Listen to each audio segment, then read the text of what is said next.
Hello, everybody. Welcome. Hope you're all doing good. I see in chat someone's been stressed out, someone's feeling anxiety, and there's a new stream, so you're feeling good. Hopefully this is entertaining and clears that up for you.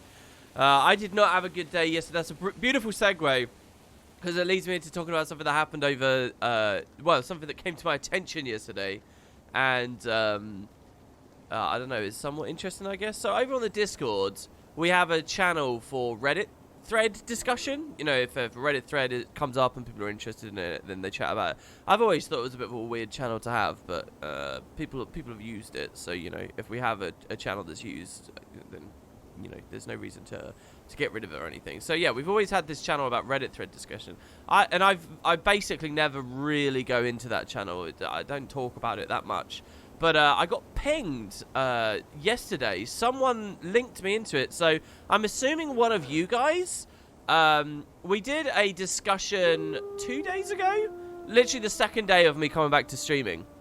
On that RMMORPG thread. Which had, you know, reason... For MMORPG is a pretty small little community. And it gets... it had, for its size, a pretty big Reddit thread.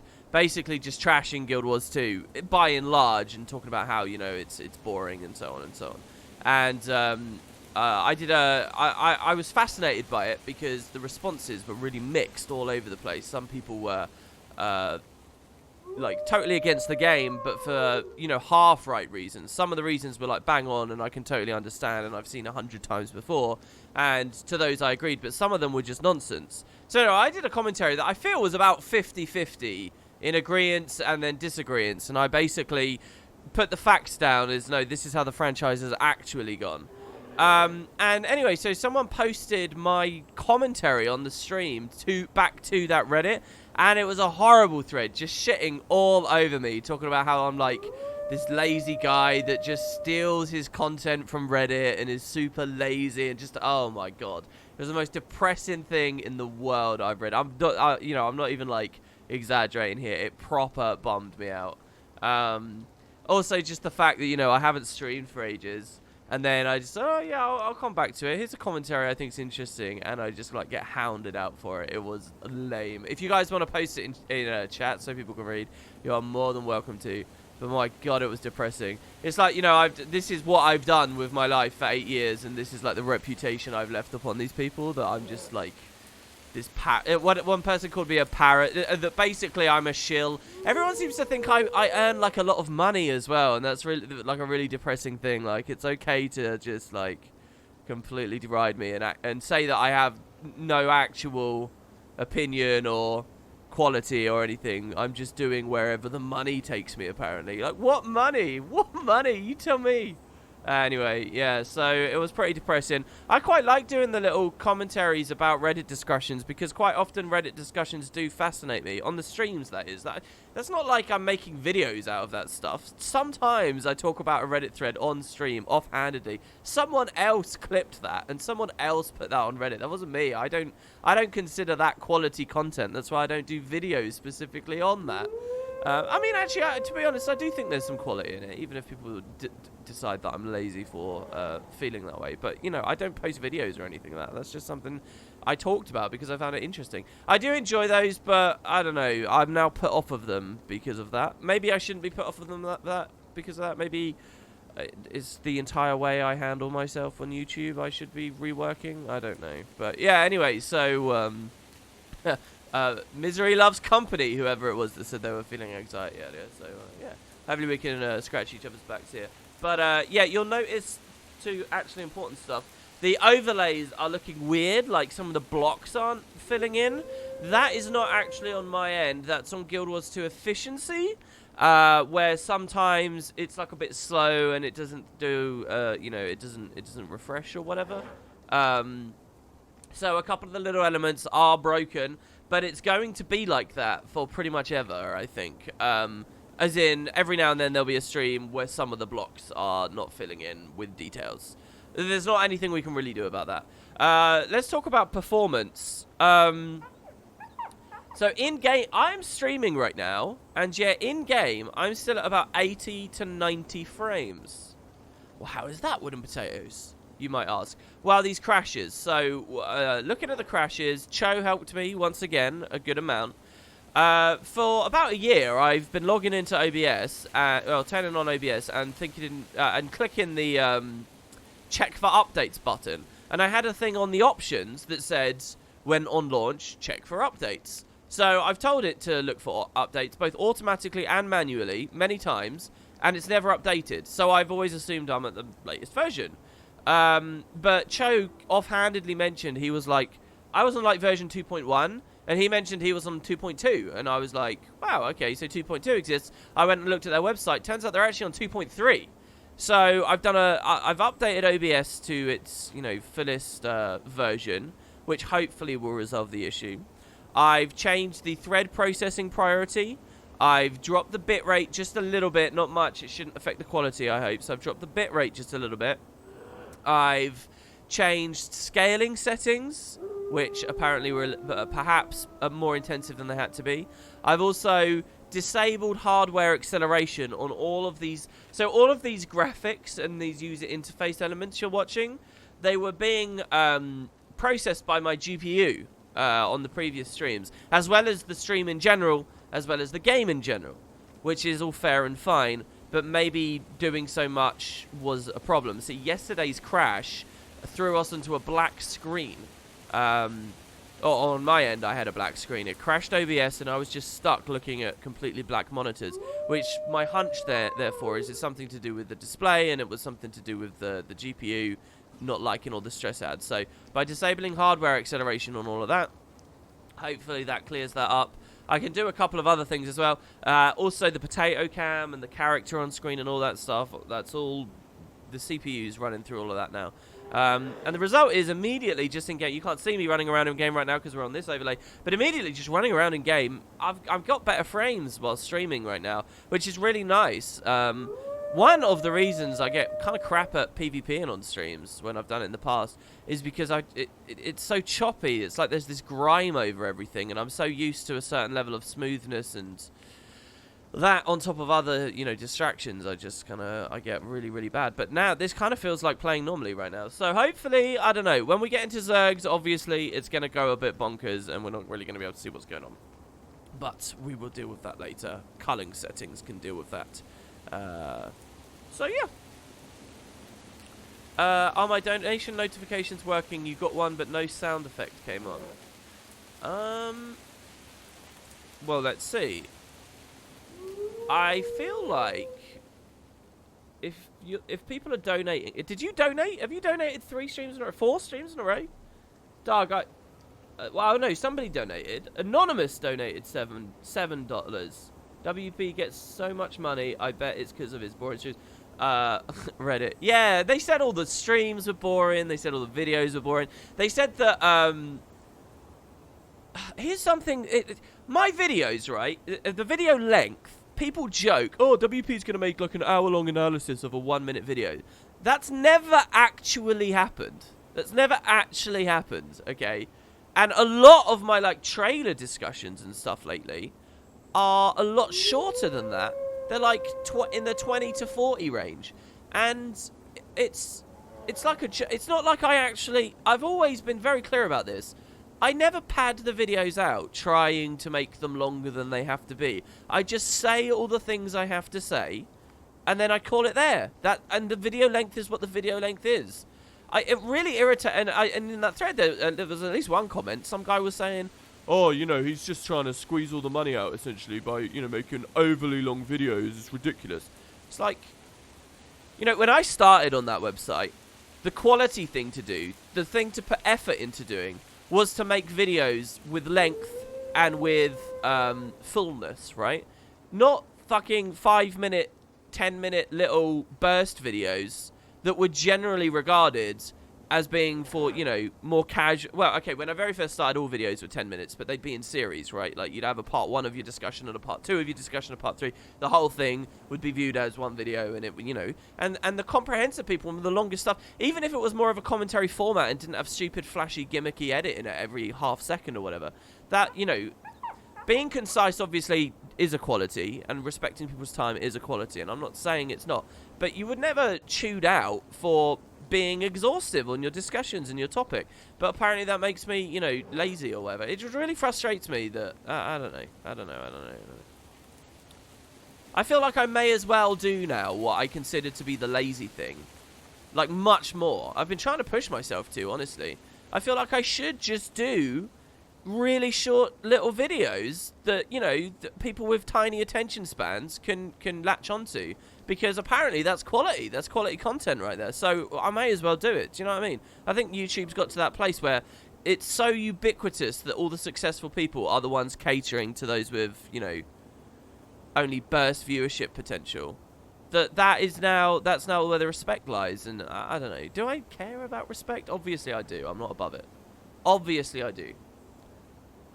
Anyway, you've got me off on a rant there. Thank you very much, Anonymous, for the $7 tip. You know, it's not like I do a stream and I you know, roll in money from it. I'm getting a couple of donations these past couple because I've been away for ages. But those donations will disappear. The vast majority of donations I got when I used to stream was like from a single person. You know you're out there, you know that. So anyway, it's just this. I don't know why. Look, this is one of those stupid therapy things, isn't it? I just wanted to mention the Reddit thread. That's all I wanted to do. Back to stream stuff. I don't know. I think that's it.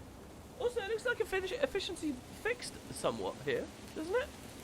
It looks like all the bubbles have sort of improved themselves. So here, look. Today I want to do the meta. Here's what we're gonna do. All right. We're gonna go in game. Okay. Now, from in-game, look, the frame rate is better. It genuinely is better. Look, I'm at 93 frames while streaming right now. This is crazy. I've never experienced this. Okay, so what we're going to do is... this is Guild Wars 2 Masters. So we are going to do the meta, but I'm going to squad up. Because I really don't expect to get much viewership or activity in these morning streams. I really don't. And that's fine. But it means that the big Zerg things might fall away a little bit. But I will squad up. And I'll give everyone an opportunity to join the squad. But while everybody joins the squad, because it might take a while, because the activity might be a little bit lower, what I'll do is I will do a Guild Wars 2 Master thing. We'll get like the last of those coins in Jahai or something. Or... we'll unlock a glider or something, or I don't know. What I really need is a money maker, okay? Because I've got 3,300 gold right now, but most of this stuff is going to cost a lot of gold. So I need to figure out what a brilliant money maker is for me going forwards. And if anyone's got any thoughts on that, you can let me know.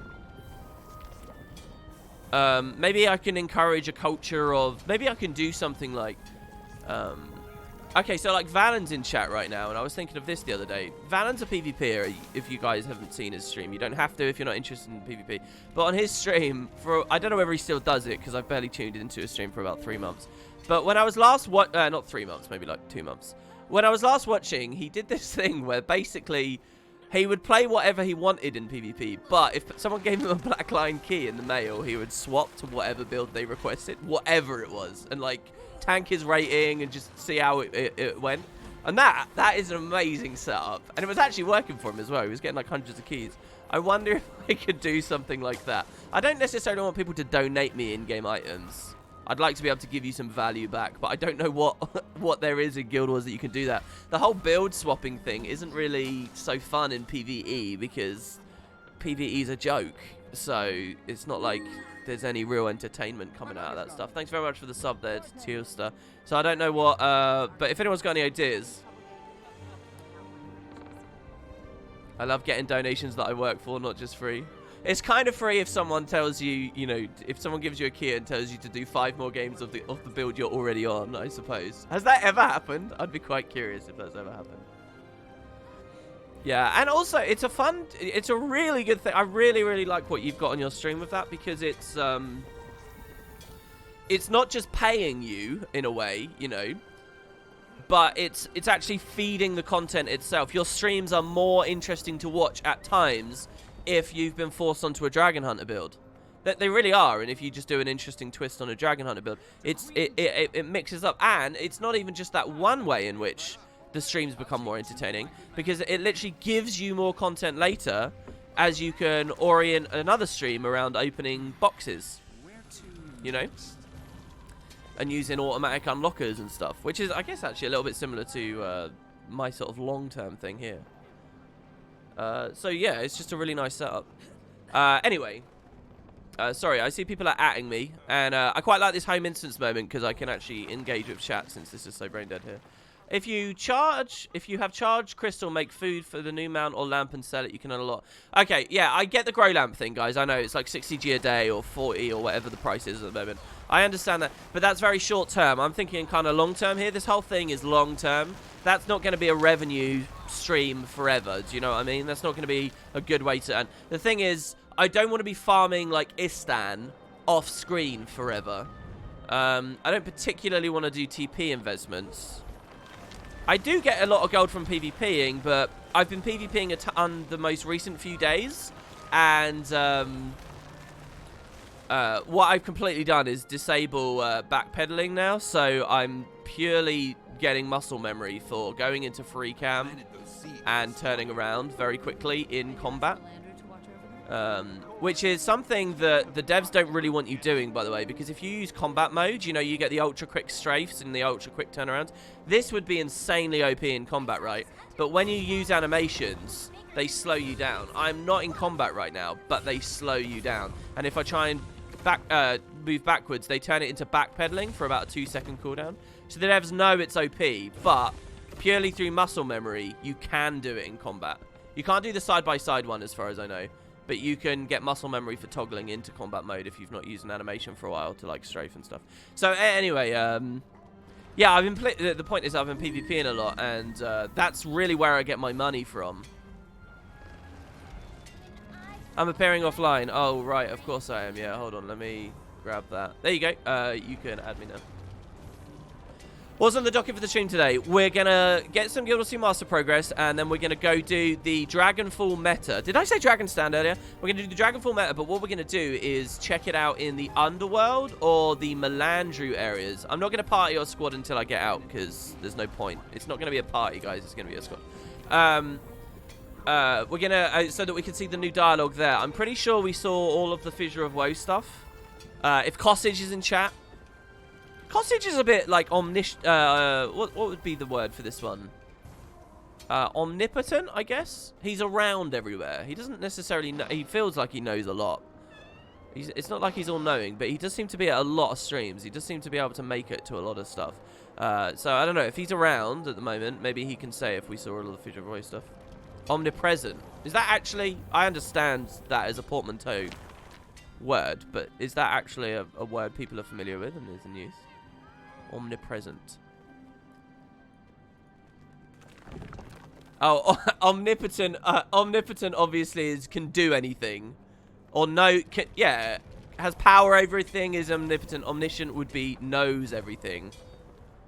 Omnipresent would be yeah. Omnipresent definitely works best. Omnipotent doesn't work at all.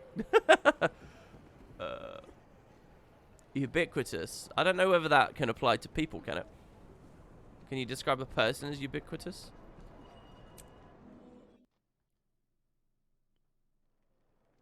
Alright. Oh, there you go. Look, there he is. He is in chat. Did we get all the Fissure of Woe dialogue? Okay. So. Oh, my God. Listen to what I just said out loud.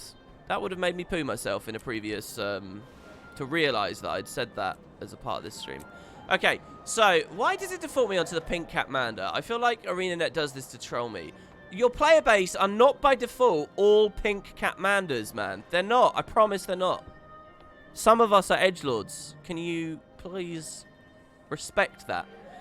All right, let's get these last coins. I know it's a bit boring doing coins, but we started it before, and I've got it on the little, you know, achievement thing. So, you know, I just kind of want it done. Oh, I had another little tip there, Cherokee. $4.22. Thank you, man. Oh, and not Ewendell. Not Ewendell. Okay, it's not Ewendell. Don't give in to the mainstream. I want my hipster rebel YouTubes to high horse about. Oh, guys, I never noticed any of this. Thank you. You all give very strange amounts at the moment. Thank you very, very, very much. Hey, buddy, got nothing to say. I just want your attention. That's cool, dude. Look, you're allowed my... I want to give you something more than just my attention there, but hey, there you have it. Oh, I don't have it highlighted. Did I finish it? I don't think I did.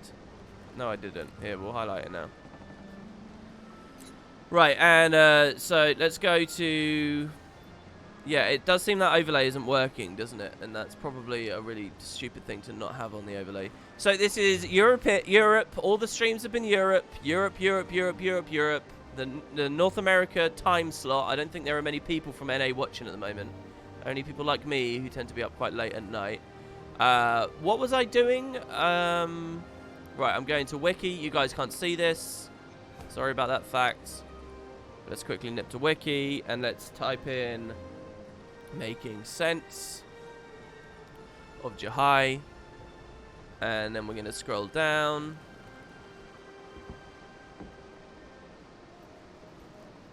And we are ready. So the next one we're looking for. Notice me, senpai. Hello, Minsky. Fiskin Hero. Coffee and WP in the morning. What a great start of the day. Damn it, man. You've just reminded me. I need to get some coffee from Morrison's next time I'm shopping. Damn it. All right, let's get 14. That's the Venta Pass. It's high above the waypoint on branded ledges with branded griffins. So we go to the Venta Pass. Oh, it's so nice. It shouldn't look any different on your end because, you know, I'm only streaming 30 frames to you, but it's so nice feeling. Okay, so high above, up there, really? I've never been up there. That's extraordinary. Look, this would be good for a Skyscale. So let's talk a little bit, I guess, about the Skyscale time gating. I feel like I maybe shouldn't because, you know, there's probably a video in that discussion. I did take a brief look at a forum thread where people are really, really whining about it. I appreciate that some of you guys might want me to be on the hate wagon. But, I mean, I think it's pretty obvious why I'm not. I haven't even finished the first daily collection yet, you know. I'm so casual-minded about getting the Skyscale that, you know, I can't relate to people who are desperate to catch up, to get it as fast as possible.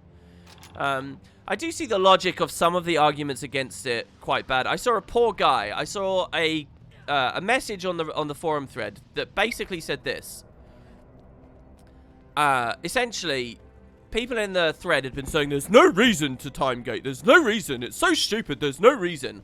And a guy turned around and he said, look, there obviously is a reason. Otherwise, they wouldn't do it.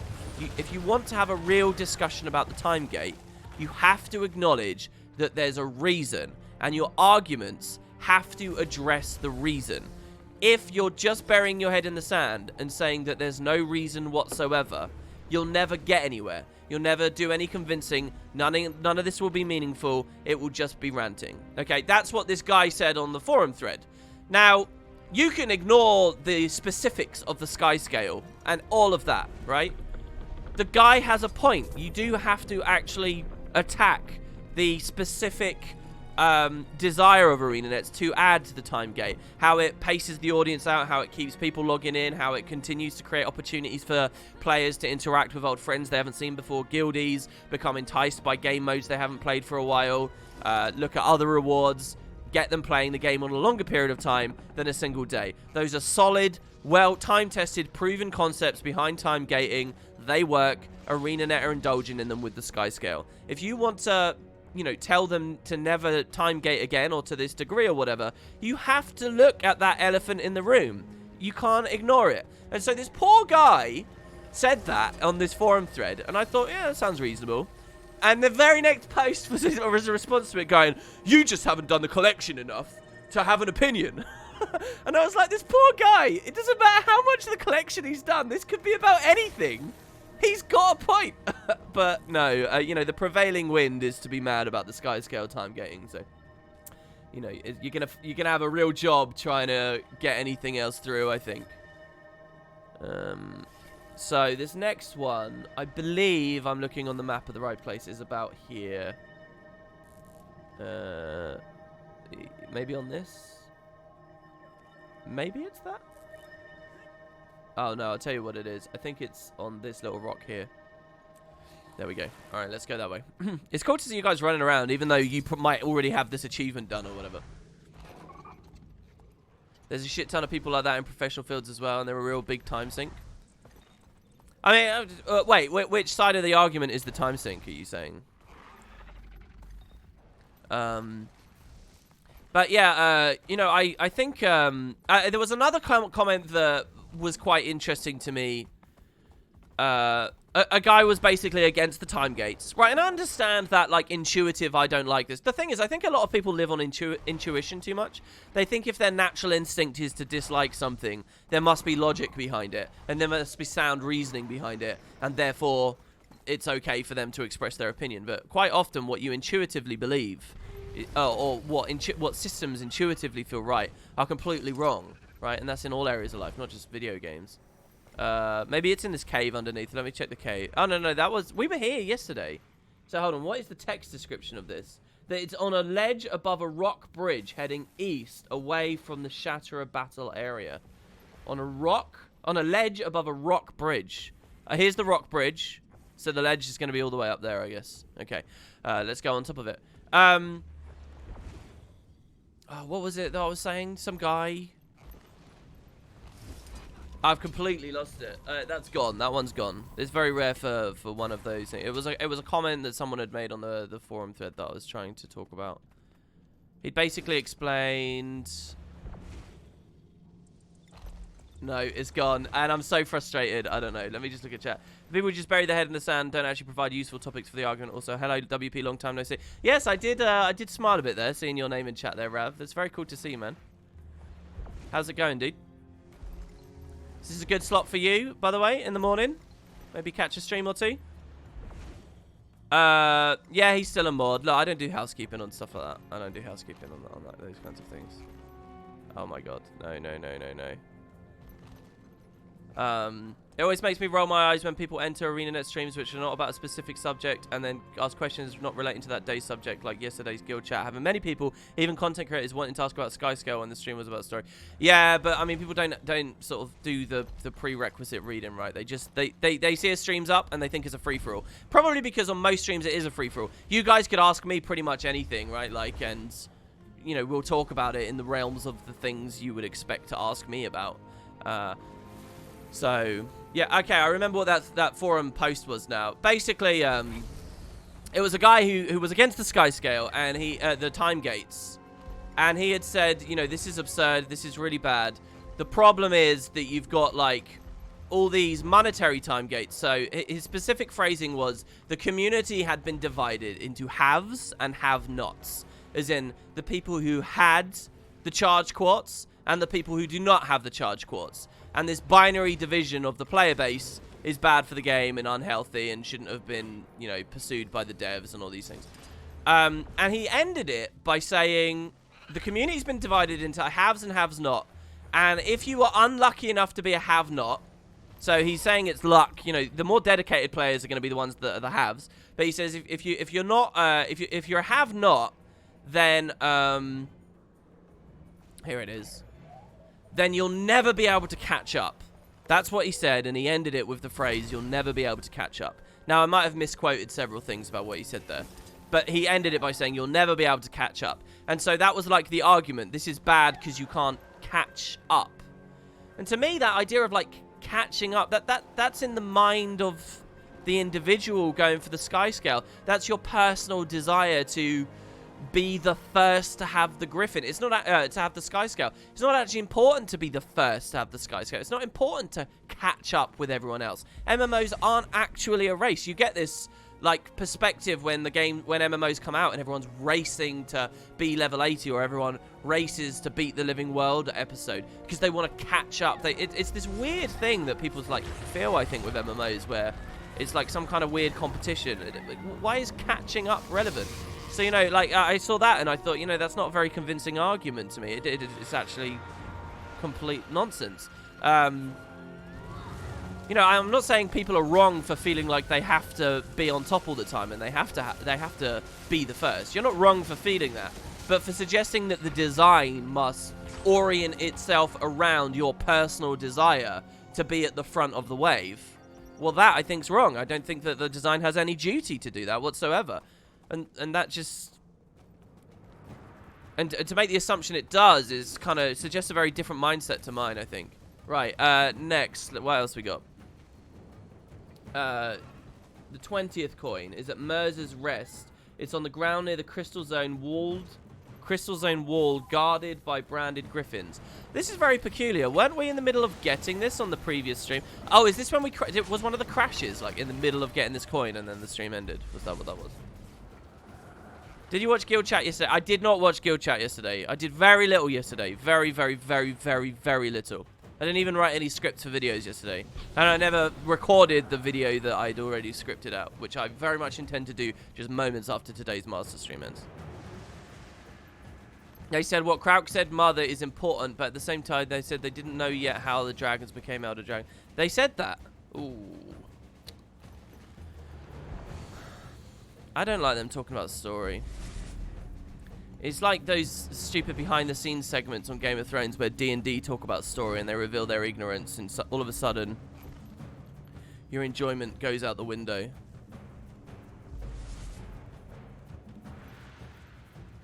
That was right over in this corner.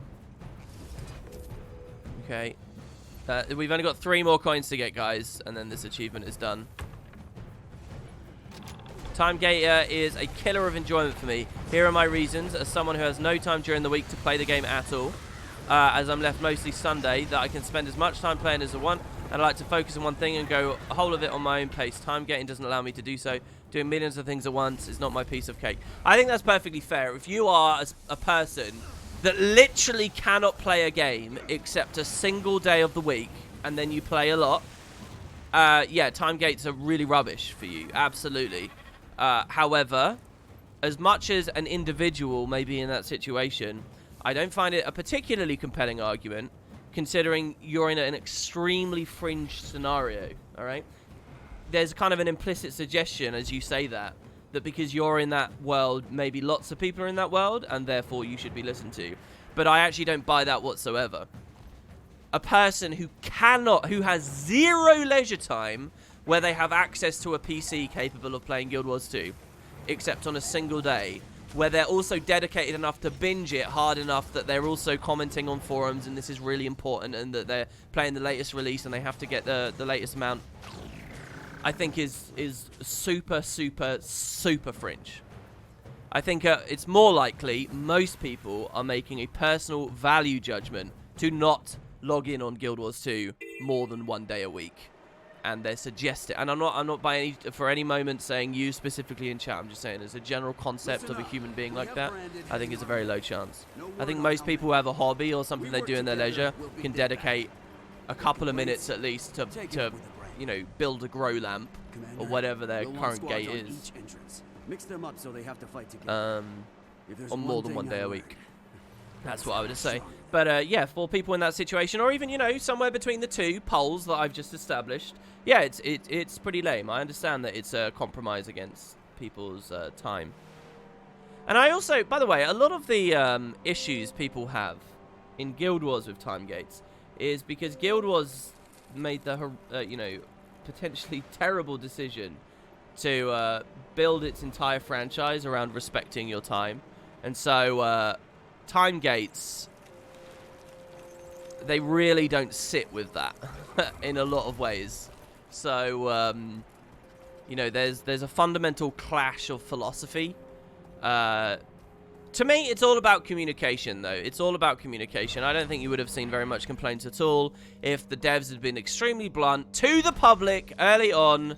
Yeah, we're adding a mount. Yeah, it's awesome. But guess what? It's in terms of acquisition, it's kind of prestige-y. And it's got huge time gates, and even though the patch is coming out in a couple of days, you will not be riding your Skyscale for like a week later. It's for dedicated players. Go for it. That's what they should have done from the start. They should have communicated this. Every time they make this mistake, it's because they haven't communicated things properly.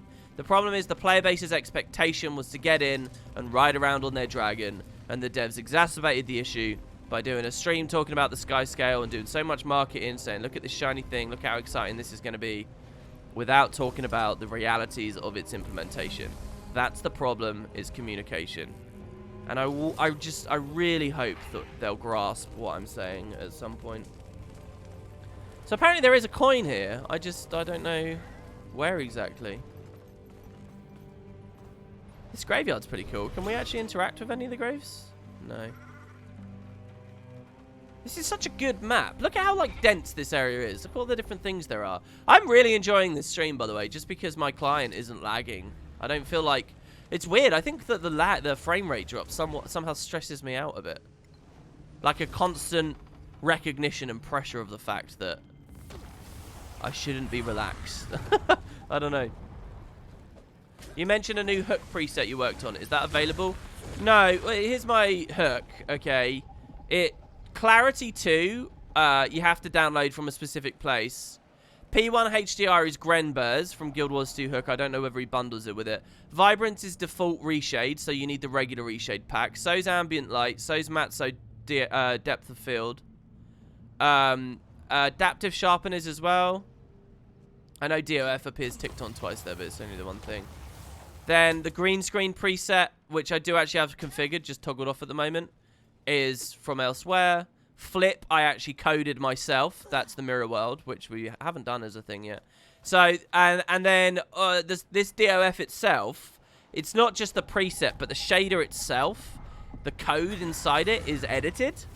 So, even if you went online and accessed that DOF, you would still have to open the FX file in Notepad++, and you would still have to like read about the specific line of code to add. Here it is. Well done, guys. That's awesome.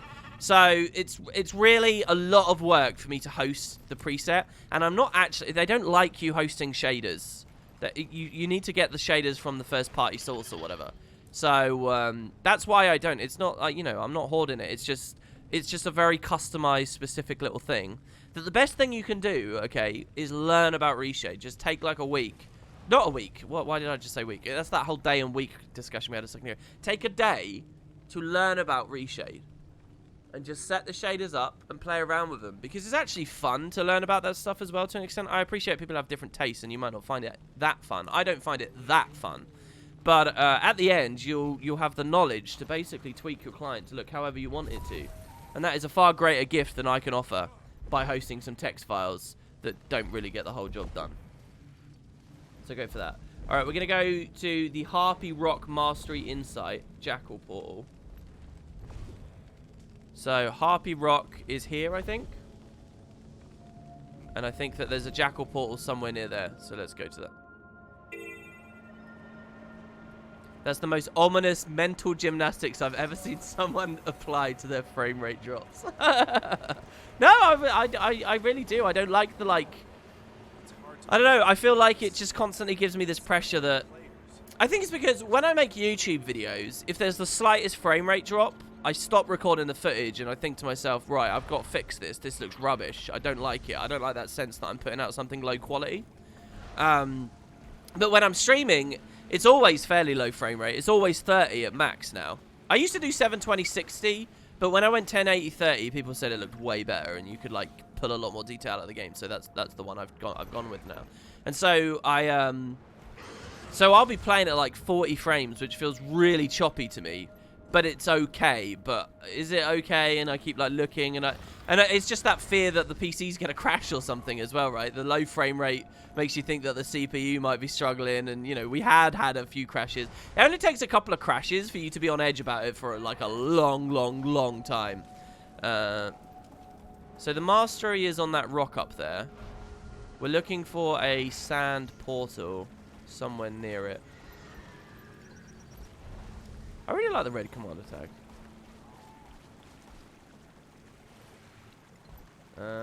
Let's see. Wiki is saying it's maybe somewhere around here, I think. Here, I think it is. Yeah, I think a couple of players are gathering next to it. Yeah, just over there. Can you talk about Avengers Endgame? We're multifaceted. I can't talk about Guild Wars 2 all day. Yeah, it was a good movie. There you go. I really enjoyed it. I do have a lot to say about it. The thing I was disappointed about most with the movie, like, isn't that telling that that's immediately what I go to say. I thought it was a very good movie, and I think for all the pitfalls that entire franchise could have fallen down, it's done very well to avoid them. They're not very deep or artistic movies, and they haven't been for a very long time, but they're very entertaining, and so, you know, that's all you can ask for sometimes. The thing that I was rather disappointed by was Hulk's arc. I'm not going to do any spoilers, guys, don't worry. But, well, I guess I have to leave it there if I'm not going to do any spoilers. But I really felt like there was going to be more than there was. I'll just put it that way. When did I get the Skyscale? I don't have the Skyscale. That was the Griffin. Is gliding useless now that there's mount? No, it's absolutely not useless. I find myself gliding more than I find myself griffining. Probably because of my hotkey setups and how I have things set up that way. But it's a thing. So, yeah, I still very much recommend gliding. I still do it very often. Okay, did we get the coin? Did I just miss this coin when I came here before? No, I didn't.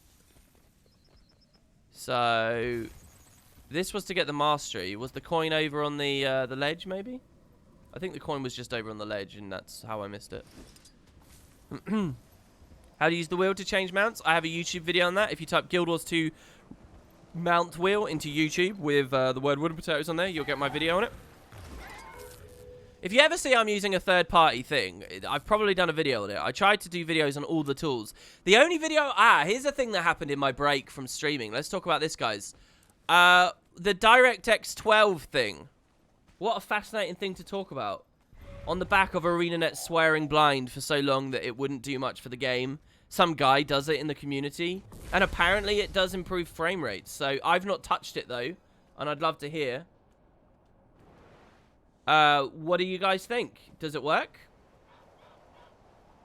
I haven't used it, so alright, apparently we're gonna go like on top of a pillar over here. This is where we're gonna go. And we need a lot of height, so we're gonna stay up as we go. Are there graphical issues? Yeah, and gliding is something that does work in combat too. Yeah, that's a good point. You're waiting on official... Frame rate was amazing, but also completely messed up your graphics. You hope ArenaNet looks at it and actually involves it in the real game? Well, here's the thing, right? I do remember reading someone expressing this, and they were totally right too. People, as soon as that third-party one came out, people were saying, oh, I can't believe ArenaNet never made this, because, you know, the third party's made it now, and obviously it's possible, and all this stuff. But you have to understand, your expectations of the software are a lot more lenient when it comes to something someone in the community made versus something that ArenaNet made. If there are graphical bugs, right, however rare, if there are graphical bugs, that is not something that professionals at a studio can tolerate releasing, alright? So, those graphical issues we, like, hand wave, as it's a part of the community, but maybe they're really difficult to get. It's the minutiae, it's the specific effort of ironing all of those out, and I really do mean all of those. That might be a reason we don't see it come from the studio. I don't know. I'm sort of giving a defense there that maybe I don't need to. Maybe I shouldn't. Maybe I shouldn't be devil's advocate here. But I do think that that might be relevant. Like, I certainly wouldn't be very happy if ArenaNet released an update that just basically broke the graphics of the game. I'm not even perfectly satisfied with their culling implementation. So, I mean, geez. Primordial, Ellie has some of the most damage-loaded utilities in the game. It's nuts when it comes to Condi damage. I suppose Guardian has a lot of burn on just a couple of utility skills as well if people play it right. This coin is an interesting one because I've actually caught glimpses of it several times while exploring this map and just never gone to get it. Which is quite rare for me. Usually if I see a thing, I go for it. But I've always got something else going on whenever it's flashed by. Pretty sure there's some streams you'll be able to find where that's been the case. Okay, the other one's also at the garrison. It's like near this here somehow. Maybe high, maybe low. I don't know. So, by the way, we do have a squad. To people who have just joined chat, we do have a squad. And we're going to be doing the Dragonfall meta as soon as I get these last coins. This collection's bigger than I thought. I thought we only needed 3 left, but we actually have a couple more. Look how deadly the Awakened are. So that's a hammer scene cache. Like here, I'm gliding. There might have only been a brief moment in gameplay, but that was a big moment in terms of the amount of exploration it saved me. You know, that was a crucial little glide there. So it's a good little example of the ways in which we can still utilize gliding meaningfully. 34. All right, we're going to go into the jungle anomaly for a coin. That's interesting that they put them in the anomalies, suggesting that they're actually something of a blend of the realities, I guess, than just a single one. I actually think no, the Reclaimed Chantry is the best place to go. Good morning, Reg. It's Reg. Hey, dude. I just made a sandwich, and I feel like you're missing out on not combining these potatoes for breakfast streams with the old talking about Googling images of food segments. Dude, yeah. The thing is, I usually do those segments where I'm Googling food when I'm trying to eat really healthy. And so I'm, you know, like craving just eating the greasiest, sloppiest, carbiest crap. So it ends up getting onto the streams and we end up just showing nice stuff. But I don't eat particularly healthy the past, like, 6 months, 5-6 months. So, I don't know. I don't feel the temptation. Maybe I should get back on that, right? Reg, hype, we back. If WP reads this out loud, I'll have forced him to shill or at least mention his Patreon. That's funny. I do have a Patreon, guys, and if you support me there, it would be very much appreciated. Coming off the back of the LP, I'm going to have to find some stuffs to entice people. So, alright, let's get this coin up here. Dagger Weaver is the best. Power builds, especially 10 out of 10. Make sure you spam 2 with a weakness trait on Weaver. This isn't actually a CC, though. So that wouldn't proc Lightning Rod. Can you imagine if Convergence... If they had made Convergence proc Lightning Rod... main hand Dagger with Lightning Rod would have been a build. It would have been a bit... A competitive... Well, I don't know where... It wouldn't have necessarily been meta. It wouldn't have been able to compare with the obscenely broken stuff. But it would have been a build. A very real build if they'd done that. Because it's just so spammable. The problem is, how do you make it proc Lightning Rod without also actually interrupting and CCing? You kind of can't, so... Maybe if it worked like Headshot, it was a 1/4 second days on there. And you just get it each time you go in. And it would have been Weaver as well, by the way, because it would have opened up more access to air. And thus... Interestingly, these are the only Chak we've fought in the game for a very long time. Already I've seen some people vaguely successful at Lightning Rod Dagger, by the way. Maybe we can try that at some point. Yeah, there's... Okay, the thing is, on Dagger in general, there's a lot of procs of Lightning Rod already. There's a load of them, and fairly high access ones. But a lot of them are dual skills. If you just had, like, the skill 2 was proccing it, it would have been massive.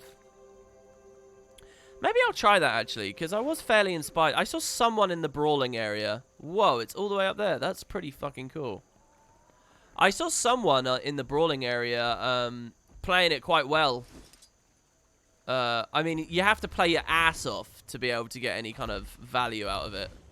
I'd much rather just be a Spellbreaker and press F2 and then F1. Or be a Mirage and just dodge a ton. Okay, no, there's a little bit more finesse to Mirage at least. And there's a bit of finesse to Spellbreaker as well. A bit. Any build that's easy enough to allow you to spend all your time watching for +1s and just go to Kite is a good build to me. And you probably can't do that on a fucking Lightning Rod Ellie easily. Alright, let's see here. I mean, you can. It's just, you know, like I said, playing your ass off. Okay, we've literally only got these last 2 coins. So what we got? Packed Vanguards. Oh, another depressing thing yesterday. Someone posted it. Discord was very depressing yesterday. Someone else was on someone's stream. I don't know. Somewhere. Maybe it was the guild chat stream. Some guy had posted 2 messages. I'm guessing it was copy paste. I don't know. But had posted 2 messages. One of them saying, WP looks really nice on the big YouTubes. But I went into a PvP game. And he was the most toxic person I'd seen all year. Full stop. Like, what have I done that's so toxic in PvP? I can get a little bit sarcastic and stuff, but it's not like I actually, you know, I don't type anywhere near the level of stuff that you see. Jesus. I don't, like, type in local chat and call people trash when I kill them. I don't type KYS. I don't do all kinds of stuff. I just, you know, if someone makes a ridiculous mistake... The worst I'll do is call someone a moron. I do sometimes call people morons. And I openly laugh at people saying stupid stuff in chat. So, like, yesterday, I was in a game where the team had wiped. Okay, it's a legacy game. The team's wiped. And I'm pushing a fresh node with a Mesmer ally, okay? So, as we're... Now, it's Legacy, where there's a lot of snowball and counter-rotation possibility from the enemy team, because they can just watch the respawn rotations. So, and it's pretty open field as well. Now, they have, guess what? A Sikkim Soul Beast. What a fucking surprise, right, on the other team. So, So, I'm running towards far with a Mesmer, and a Sikkim Soul Beast on his own. It's a single Sikkim Soul Beast. Engages us when we're on those open fields pushing towards his home node, right? It doesn't matter whether it's waterfall or mine, I don't remember. The terrain is the same, the geography is the same, right?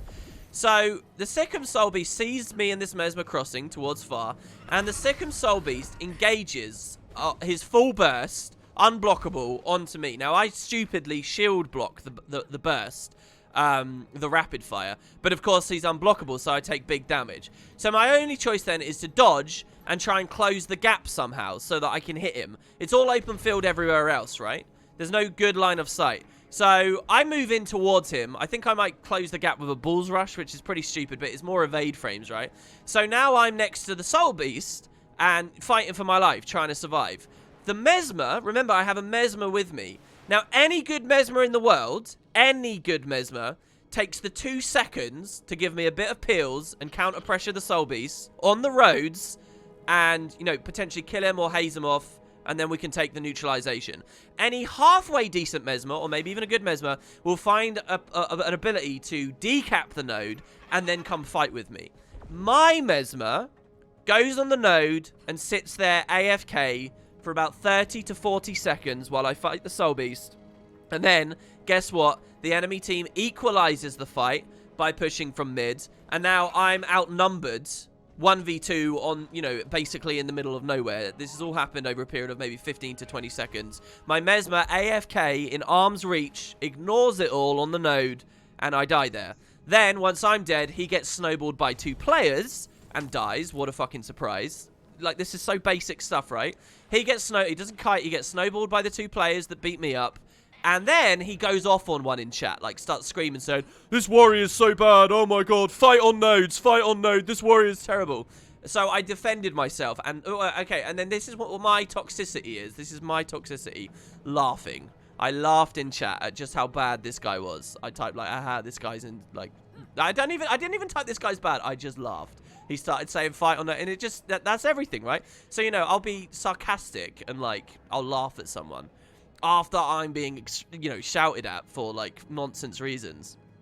That's my toxicity. But this guy went onto this stream and was like, "Who's the most toxic person I've seen in a whole year?" I'm assuming it's someone who was simply upset that, you know, they'd been on the back end of my derision. Okay, I've done this really badly. We haven't actually picked up the coin. I'm guessing everyone's standing by it. Sorry, guys, I went off on a bit of a rant there. That is actually, the red mist descended there. Just remembering this event. It's actually up here, so let's go get this. You know, there is something to be said for my positioning, and there is something to be said for the minutiae of my skills. You know, I'm not claiming I was perfect in the fight, but the problem, and I've laid out, you know, I've described my mistakes there already, and they are there to bear, but the Mesmer's gameplay was awful. And it's one of those moments where you realize someone someone in gold on NA, or someone like Plat in EU has like found their way into low Plat has found their way into your game, and still don't quite understand the fundamentals of awareness and being aggressive with one another, and that the fights command majority attention. All right, finally, the tallest tower at the garrison is number 40, and we've got Making Sense of Jahai. How long did that take? Jesus, we've been streaming an hour. All right, it's fine. We'll get the meta. We'll get the meta done anyway. All right. Morning, Tulip. It's good to see you. To be fair, the guy on stream said in the past year, and you were getting pretty toxic a few months ago. I don't remember getting pretty toxic a few months ago. You got any examples to back that up? What have I done a few months ago that I was getting pretty toxic with? How? I don't know how ArenaNet deliberately prevents people from farming legendaries and certain time gate content with their wallets. In my opinion, if I don't have time to play but I want to enjoy a legendary in SPVP, I should be able to do that, and it literally can only help ArenaNet anyway since it allows me to give them more money. I don't... Okay, well, the basic idea here is... the defense of the time gate, the basic idea is if you can acquire a legendary just no-lifing for like a 3-day period, which some people will do, you get much less value out of that player because overall, they'll... Once they hit... The worst thing for an MMO is someone that's succeeding in their goals, pretty much, is one way to put it. So a time gate basically creates opportunity around the gate, padding for people to enjoy the game in other aspects and indulge in other areas of the experience. So you get more value out of that customer, basically. That's one way of expressing the purpose of it. So what don't you understand about that? What don't you understand about the fear that you'll get your legendary really quickly if you know, through one bulk window of hours, and then you'll leave? What don't you understand about they want you to feel okay and comfortable and normal having Guild Wars 2 installed for a long time and constantly relogging into it for a long time? What is it that's confusing about that? All right, there we go. We got making sense of Jahai. Let's go to Dragonfall. And I don't know. Maybe we'll get... Oh, that's really weird. I went to Istan. Let's go, and we'll see whether we can get like a new map or something. We'll figure out. You just remember that I myself was upset at my behavior and I wanted to take a break. Yeah, I do remember some streams where I mentioned how angry I'd been getting and stressed I'd been getting. I don't really feel that way anymore, to be honest. But I do remember a stream where I pointed out that I was just turning chat off. But you know, that was stress, wasn't it? I don't think it was necessarily that I was being toxic. I have had moments of being toxic. I'm not denying that, but they are very few and far between. Very, very, very. And they're not like, I don't know. I think you'd have to have extremely thin skin. Basically, for what that guy said to be real, it would have to be a very, very, very fringe scenario where he like never PvPs ever, and he happened to get in one game with me, and somehow like that was the one game or two or maybe 3 or maybe up to 5 games out of my almost 10,000 that I've now played where I actually say something, and at that it's something rude. All right, give me 1 second. Everybody can filter into the map now.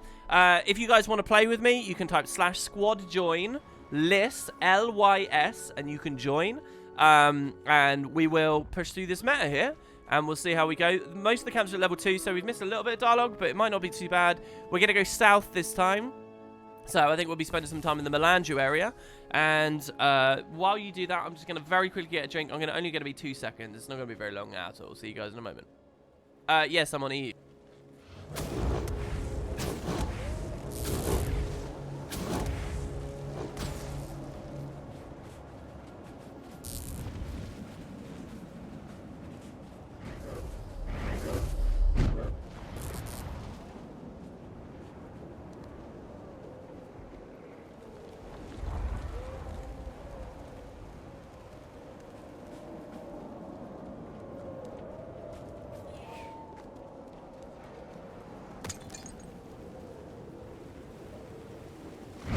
Okay, I'm back. Like I said, only 2 seconds. Alright.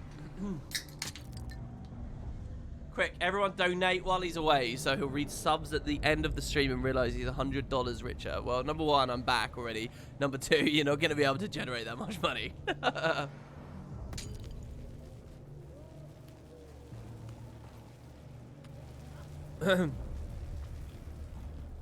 I don't think it was the same guy who attacked WP on Reddit who was in the Mesmering game. You don't think? Did someone say that? There's no way it was. What was really worrying about that Reddit thread was these are people that don't care about me, right? So, like, sometimes you'll see some criticism, right? And, God, I sound so fragile this stream because we're talking about this stuff. But here, look. So, sometimes you'll, like, read some criticism and you'll comfort yourself by thinking, that's just a person that's, you know, too invested in me, or, you know, jealous of this or envious or whatever, or, you know, they're stuck up about X, Y, or Z, some personal thing a while ago. They care too much, right? So don't worry about it. But the thing that's worrying about the MMORPG thread is these are people who genuinely don't care. And so that's likely to be the truth. The truth is likely to be that, look, my shit looks lazy. My content looks really lazy. It looks like filler. It looks like I'm padding stuff out. It looks like I'm phoning it in. It looks like these horrible things. And that's genuinely the impression I give. And so that's what's depressing about it. You know, that it's probably true that if people, and you know, like one guy was like, oh, I used to watch him a lot during Heart of Thorns, but I don't anymore, and, you know, X, Y, and Z. And you know, you can't actually argue with that, really. It's not like these people did it to my face. It was just a part of MMO discussion that I invited upon myself, essentially, by publicly talking about their discussion. Here, Commander. We need to secure that testing site for a new batch of lay reflectors. No tests, no reflectors. No reflectors, no brainstorm disruptors. I'll begin once you're done there. Alright, okay. These little Goric moments are quite nice, but I find it hard to sort of really pay attention to what he's saying very quickly. Cool, so we get mushrooms, spectral stalkers, spectral bears. I like this spectral idea. It's like they wanted animals to fight us, but they wanted it to be like mist animals, so they just made them ghosts. By the way, is the game audio too high? You'll have to tell me if it is. I think it's at a good volume right now. What are my thoughts on Season 5? My thoughts right now are I'm really worried about Season 5. I'm really worried about Season 5. I'm concerned that the story direction might be a little unfocused. I'm concerned that their desires for each patch might be a little bit unfocused. I'm concerned that there won't be any stability in the community in terms of like knowing when they'll come and stuff. Like for as slowly as Living World patches come out in the game right now, at least they're fairly regular. And I feel like through Season 4, as difficult as it's been for the devs, and obviously things had to change, at what they said in their blog post, as difficult as it had been, this is a cool mechanic. Oh, how's it bouncing me in the air? What is this? Will-O-Wisp. Cool, so it's like a mini tornado and it has like a huge launch. Slowly, I think the community was learning to stop pinning everything on a Living World release. Apparently, /squad... okay, so him raving, if you want to join, you need to type /squad join, not just /join. /squad join, all one word, and then a space and list. /join is just for pies. You know, I think that the current events teams were doing better and better. Like, I think people need to start judging Guild Wars 2 for, like, the return. It's kind of what I was talking about a couple of days ago. The return of the Festival of the Four Winds, right? Like, that was a valuable thing in the year. It wasn't a Living World release, but it was a big thing. It was genuinely a big thing. The roller beetle racing, it wasn't everyone's cup of tea in terms of playing it, but that was content. These mist rifts, you know, they're more short-lived, right? I'm not saying that they're the same as Living World release, but they count for something. And, I feel like the community was slowly starting to learn how to value those and realize that they can log in and there's stuff going on outside of the main releases. What I think we might find with Season 5 is some blending of all of those things I was just talking about. These numbers still don't look right. Let me make one minor change here. Done. Initiating tests. Jesus Christ, we got one of these giant Inquest machines that we've repurposed. Barrier exceeded! The lay magic blew its circuits! Take down that golem! I need its data to recalibrate the reflectors. Okay. So, in events, I should double attune to fire, right? Because... or at least be half earth. Being half air in these big fights is going to be pretty much useless because it's just Vuln, and the Vuln will be maxed out as it is. I really need to put YOLO mouse back on. I just cannot see. I don't get blinded on that signet. I think I might have been. I'm gonna have to get used to spamming that skill too in air now, because it's actually like a worthwhile skill. It's kind of strange to realize actually. Can I ask you about your opinion of the final encounter in the latest episode? Absolutely you can. What's this? Am I the only one who was expecting part of Snaf's split consciousness helping us out? Wouldn't that be cool? It would be cool. It was a very long-term theory for many years. I think, though, when in a star to guide us, Snaf appeared there, and then they didn't really use him much further. That was kind of their goodbye to Snaf.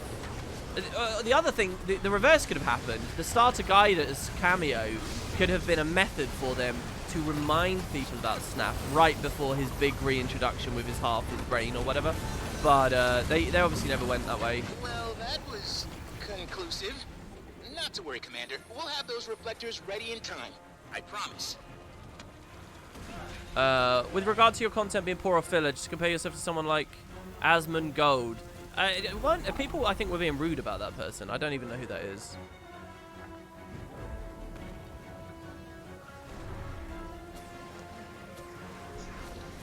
Yeah, Snap. We met Snap as a ghost in the previous episode, in the previous release. What's this? Climb up here because all the players are climbing up here, I guess. We're almost T4 already. I mean, geez, we've done very few events. I kind of just want to see the end of the meta at the very least, right? Because Crowd Rhetoric's very cool. Hey, Naroji, it's good to see you. Thank you, man, for the sub. You love Snap, funny. My favorite character till last year, never appeared in game. I mean, he kind of appeared. I don't know what you consider a genuine appearance. Maybe a character model next to you, obviously moving. But there were depictions of him in the game.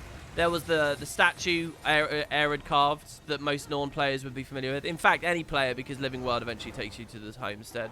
And you've also got the cutscene in Sorrow's Embrace depicts Snap as well.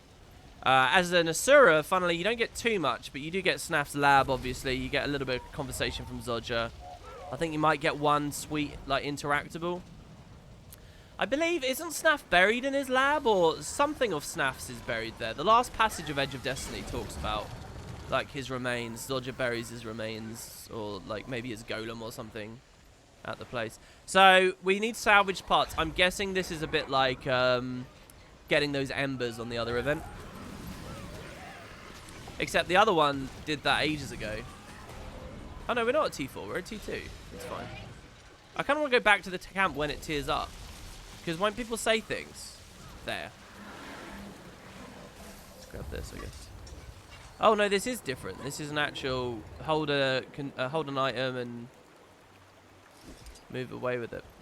The game's in a messy place right now. Like, when do they decide to use this versus when do they decide to use a special action versus when do they decide to put it directly into your inventory? Who knows? Why do we have 3 different versions with not necessarily very different gameplay? And they seem to mix them all together. Oh, we told you several times in squad chat we had a fresh map. Yeah, I can't look at every chat while also having conversations about things while also playing the game. I hope you understand that. But we'll probably do another one, right? Because we'll do the Underworld one, so it's not that important we see the very start. Also, since we're already an hour in and we were just doing the coins.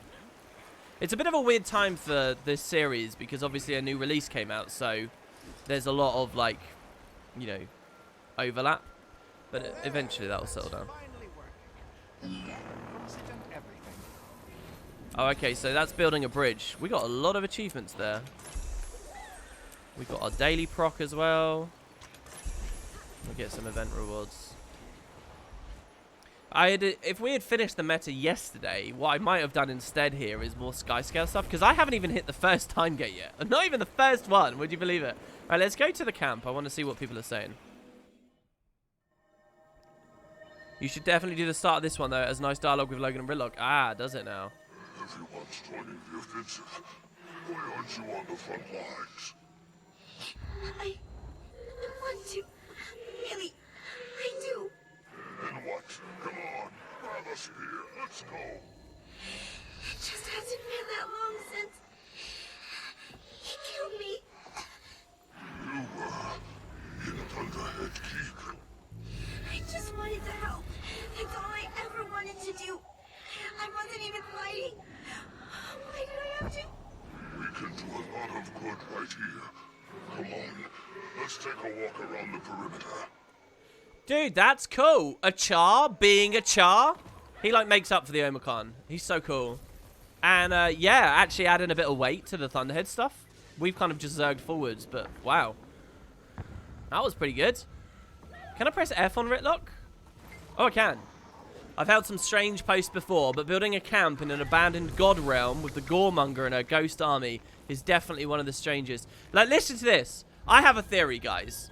I have a theory that the finale... Like, I think that the devs would have wanted to do something truly epic for a finale. I really do.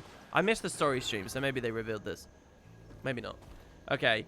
I think that we actually were going to have 3 mini-maps in the mists as we pursued Kralkatorrik through them for these god realms. I think we were actually going to visit them. And maybe some of the dialogue was written for that. This feels like, look, the abandoned god realm. The fact that the gods are no longer here is obvious, considering the fact it's on Tyria. So, why does Ritlock say abandoned? It's because it's old dialogue from when we were still in the mists, and there was also that twist that, you know, Melandru wasn't here in this one, and Grenth wasn't in the underworld, and Balthazar wasn't in the Fissure of Woe. Theory. Okay, it's a pretty lame one, and probably not... I don't really believe in it much, but it's interesting. How are you getting on with the Mist Wardens? They're fine. Everything's fine. You're a Revenant, man. Just fine. I'm fighting alongside the Goremonger commander. She killed so many Char that we talk about her to scare our cubs. How exactly am I supposed to feel about that? What? Do you have everything you need? I'm sure we need something. Go talk to the Goremonger. Gwen. She'll fill you in. How are you getting on? And then that's the same thing. Where is Gwen? Is she near him? Gwen the Goremonger, baby. She is near him. Hello. Commander, I was glad you made it out of Thunderhead Keep in one piece. It couldn't have been easy. All right, there you go. I'm done with her voice now. What can I do to help? We need a path to Krauk, which means getting rid of the giant Brandstorm, protecting him. The Pact is ready to make its move, but their engineers need to redirect ley magic around the island first. I'll make sure the engineers can finish their work. No, I didn't even really think about it since Aurene. We were all shocked about what happened, except Glint, though now I know why. But Aurene is back, and we actually have a chance to end this. Can I help? We need a path to Krauk. How is it working with Logan and Ritlock? Logan's a strong leader, and I'm glad to see the Thackeray name is still so well respected across Tyria after all these years. As for the Char is tolerable. Do you know what? I don't want this to be like, oh, they hate each other, but they like each other really. Oh, they hate each other, but they like each other really. I just want this to be they hate each other. That's cool. Alright, so we actually get a bit of Gwen dialogue finally. What else we got going on? Why have I been pinged? Does someone want my attention? Do you say anything? Welcome to our camp. There are creatures nearby. Oh, so this is kind of like a Living World Season 1 style scouting system. You know, that works. Jeez, that's pretty far. Let's go to the other POI then, I guess. Speak with Logan. Oh, yeah. Logan first. Sorry, yeah. Okay. Fair enough. Let's speak with Logan first. Eventually, Tyria will be destroyed, and we'll have to go to the God Realms to survive it blowing up. Well, the whole disintegration of reality thing, you know, is kind of resolved now, and I wonder whether they'll go back on that. Oh, here he is. He was right there. The culling. I guess the Zerg being nearby removed him. A Char Tribune and the fabled Goremonger fighting on the same side of the battlefield. Not the most ideal of circumstances, but we're making it work. Do you have everything you need? We could use some help outside of the camp. If you're interested in the specifics, you should talk with my Gwen. This is weird. Would he really have that? It's not just his grandmother. It's like his great-grandmother, isn't it? Or like great-great-grandmother. His instinct wouldn't be to do that, would it? Maybe it would. Maybe he's saying it this way because he just wants to remind us. How's she getting along with Ritlock? It's been interesting to see Ritlock and Gwen working together, but what? Well, I mean, what I mean is he means we're getting along great. Logan, is that what you were gonna say? Well, what I was gonna say was, yes, getting along great. Okay, yeah, what he said. Right, well, keep up the good work, I think. This is pretty cool. I like, there's actual, you know, there's a lot of stuff to click through there. That's good. Is Ritlock behaving? All right, that's the same thing. Oh, so there must be ambient dialogue. I want to trigger. God damn it. But I also want to kill the champion nature elemental. We're going to have to be bloody quick. There's a player there fighting already. Am I the only one that feels the map is really square? Listen, Jericho. Here's a rule of the internet you must learn. You are never the only one. Okay, but absolutely not. I think it's even worse on this one just because of the the map art and just how starkly it sits in contrast to the stuff around. The truth is that Guild Wars 2's maps are all basically giant rectangles, and in a desire to fill up any given map with as much playable space as possible, they all end up looking like squares, pretty much. What I will say is they can disguise it very well. The best disguising they ever did was actually in this season, in Season 4, with Jahai connecting to corner. Oh my gods. Let's see the name of that skill. That was pretty cool. Damage taken. Explosive growth. Oh, the memories. Okay. What was I going to do here? Right. I guess we'll fight it. I'll show you the corner and his and Jahai thing in a second, because it really is beautiful. It's quite a thing to behold. So what, do I need like a shit ton of barrier to survive that? Oh, I guess obviously Flesh can do that too. I'll double attune here. I suppose the 3 can be a bit more damage. Alright, here we go, barrier. Getting ready for the next explosive growth. Cast it now. Like I actually know the animations. It's not doing it. Oh my god, look at, with the elite up and alacrity, look at how quickly you can achievement swap. That's bonkers, man. Oh, damn, we got hit again. You know that whole Tempest Berserker combo that I've talked about a lot of times?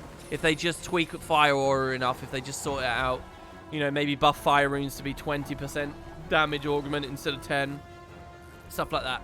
Another really cool combo would be trying to have like a DPS carry on a Weaver who is supported by an Alacrity bot, so that you get like instant attunement swaps and you have traits specifically built around really quick attunement swapping. That might be interesting. There's another like specific 2 professions comboing in a significant way with one another in that concept.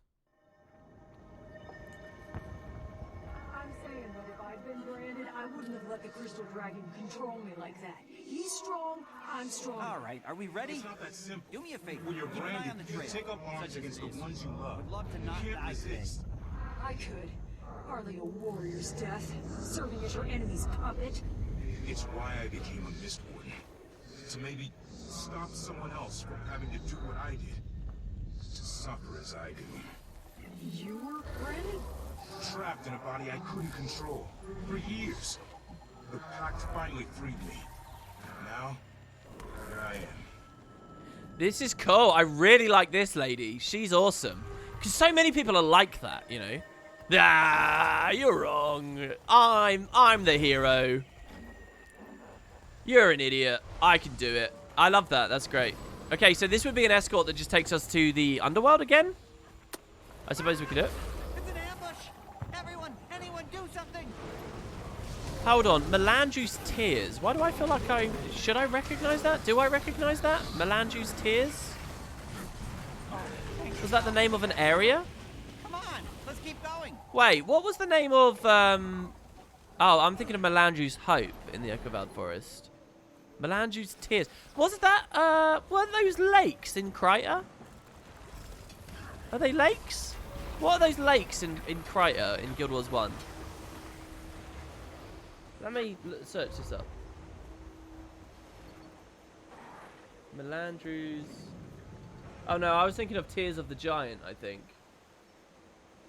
No, Tears of Dwayna, were they? No, those are mobs. Guild Wars 1 had Tears of Dwayna that were shadow mobs. I don't know. I guess it's just a fancy name for the tree sap. Okay. I mean, it could be both, right? There's the idea. It could be, You're the protagonist. Yeah, man. Yeah. You're the protagonist. Everything on this stream, everyone else in chat, we're all just bots for your entertainment. There's like great aliens probing your reactions right now for some reason. If all of reality is a simulation, what is the purpose of the simulation, chat? What are they trying to figure out? Anyone get a gift of Aurene for this meta yet? No, I certainly haven't. I've barely touched the surface of it. I've still got to go back to Thunderhead and just kill a ton of mobs. You know what I did before this Doliac business? Sort of nailed to the packs. I know. From small beginnings, right? Well, look at me now. Dynamics has to let me in if I help kill Kraukatoric. This is cool. Yeah, look, you get to hear a little bit more about the logistics of the battle. This kind of dialogue is so important. The open world dialogue is like the bomb. The guys that did I just say the bomb in 2019? They're attacking the caravan. As a British man. Until they stop.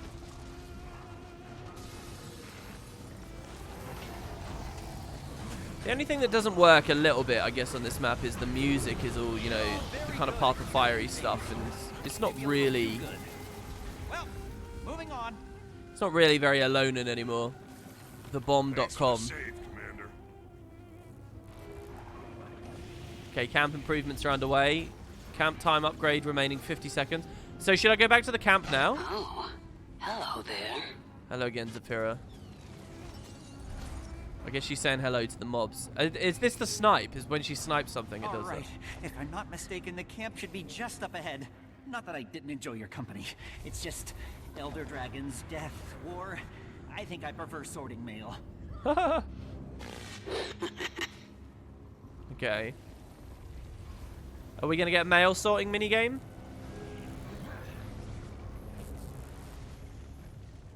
Alright, I want to go back to this camp because when it upgrades, I want to see if there's anything good with it. Season 5 will be aftermath of Krauk feasting on the mist since he hates a lot of it. Well, I think you might be onto something there. Here's one of my main... Is there dialogue? Oh, that's Omicron updating. Crystal Bloom... They're not necessarily. So wait, though, if I just speak to the scout, maybe it will trigger another event. Here's probably the most solid idea I have for Season 5. I don't kind of want to save a lot of this discussion for YouTube videos, to be honest. That is that maybe with this hole in the fissure of woe, Menzies will appear, and he'll say, yo, yes, the gods left, but I was still hanging around.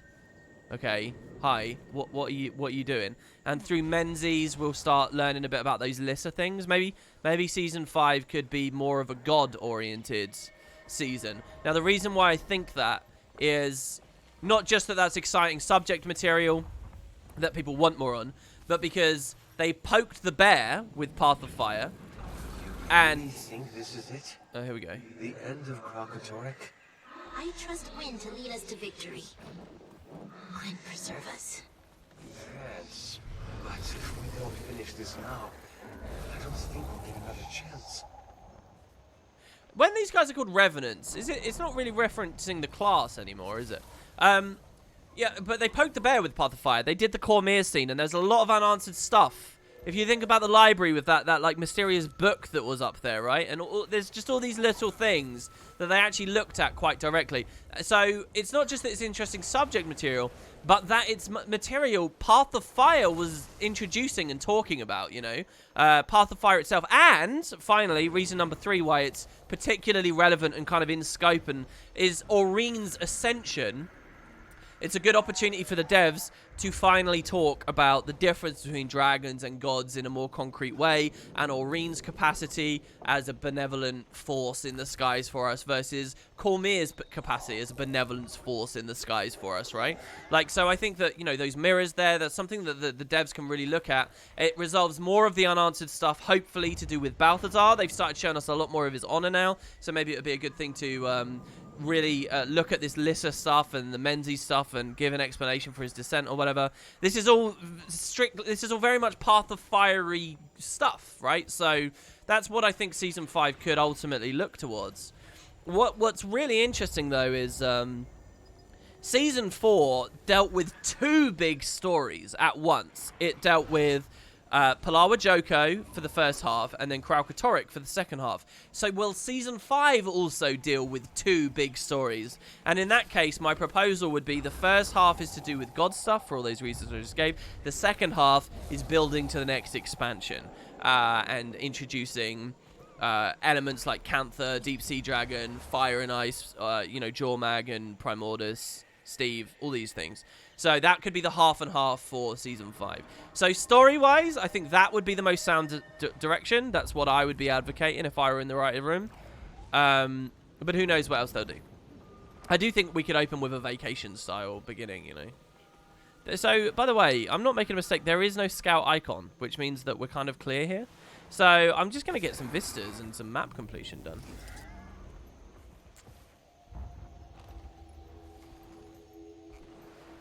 The biggest plot hole is how we're not considered a god. Well, they can only do so much. You know, the longer this story goes on and with the same character, they can only do so much.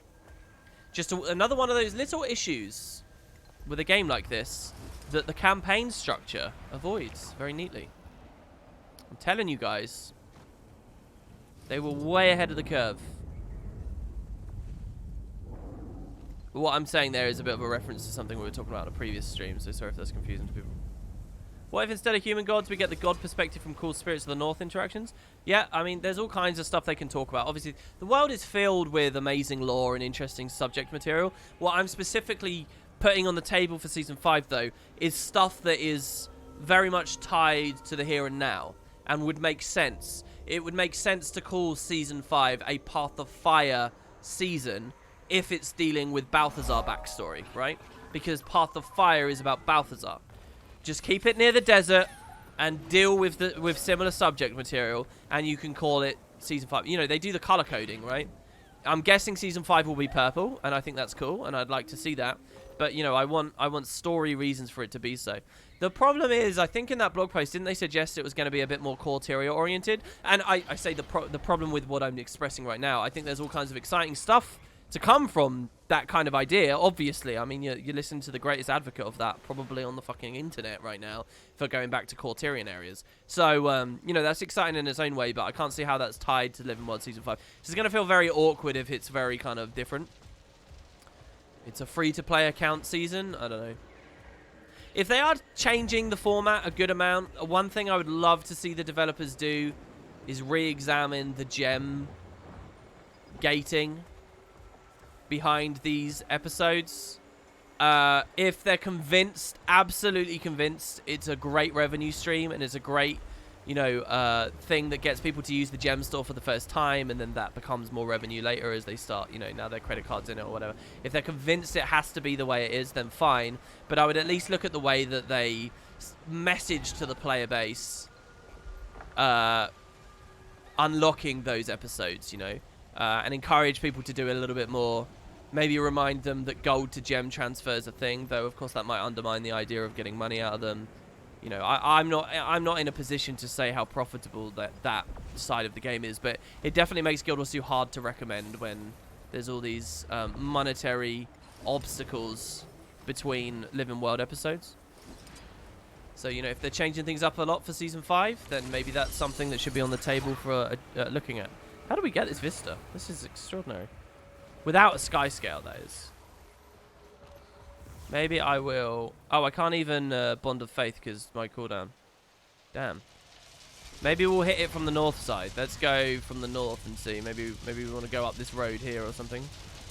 Is that waterfall we're at right now, right? So... You're confused as how the mist work. How come there are statues of gods scattered around Dragonfall, even though Dragonfall is created from fragments of the mist that fell through the portal along with Krauk? Did Malkor create these statues in the mist in these different worlds? There were structures in the other worlds, definitely. The mists are just, they're what they describe as a proto-reality. They're just this magic, here we go, here's a Skyscale we can get on. They're just a, well, hold on. Unless there's like a magic feast to be I'm not sure how I would use this to get up there. Maybe... Oh my god, the sound effects, it's so good. Oh, what if I just glide on that leyline energy? Can the Skyscale feed on leyline energy? That would be an interesting thing. Alright, I'm not going to use this guy. Skyscales are very cool, don't get me wrong, and I want an excuse to use them, but let's just try this for a second, see where this takes us. It doesn't look like it goes that high, honestly, but... Up we go. They're like a proto-reality that builds things and makes things. So, and it feeds from current existence. So, you know, if Malkor makes statues on Tyria and the mist can just replicate and build more, then, you know, that's what we get. Statues in the thing, but you know there's sentient beings in those realms. If someone was alive on Tyria and appreciated and enjoyed the work of Malkor, and then died and went to the Fissure of Woe, maybe he builds some statues in the Fissure of Woe, some ghostly statues out there. And now maybe as they come into Tyria, they've taken real physical form. But, even the very start of your comment there, I don't understand the myths. I almost could have just ignored your entire message because, frankly, they're not logical. It's a fantasy game. They're magic, timey-wimey. As long as they're consistent in what they do, then they can do all kinds of weird stuff, right? Like, they're just a sandbox for the devs, really. That's all it is. So, we're not. This isn't a near fantasy franchise. This is pretty, out there. Use the Oak Heart's essence. Okay, yeah. Okay, guys. Okay. I can use Oak Heart's essence. But you guys understand that there has to be a way to do it without Oak Heart essence.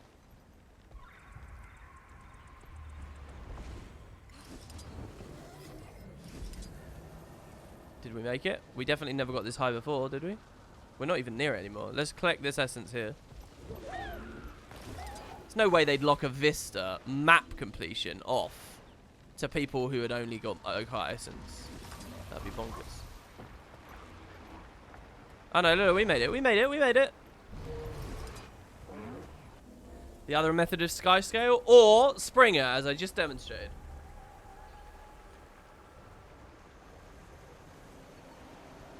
Since it feels like Path of Fire area is finished now with the latest episode, how would you feel if Season 5 was locked behind a Season Pass? Like an expansion but spread in time? I think that would be terrible for... I don't know... No, I would be unsettled by that. I wouldn't like that. And the community definitely wouldn't like that. They'd freaking hate that. This is not a game where I think they can necessarily get away with it. I mean, they're slowly succeeding in boiling the frog just a little bit because, we did have essentially a subscription Season Pass package thing with the War Eternal supply drop that they played with. This place is gorgeous, man. Look at this. So they did somewhat, manage to sneak some of that into the game. And if they do that enough times in a row... Oh, it's a DRV! Hype! Wait, but is it above or below? It seems about on level, which is concerning because there's a cliff between me and it. I'd love to be able to just confidently drop down. So yeah, I don't know whether that's a good idea. Jeez, it's so low. Does anyone want to heal it?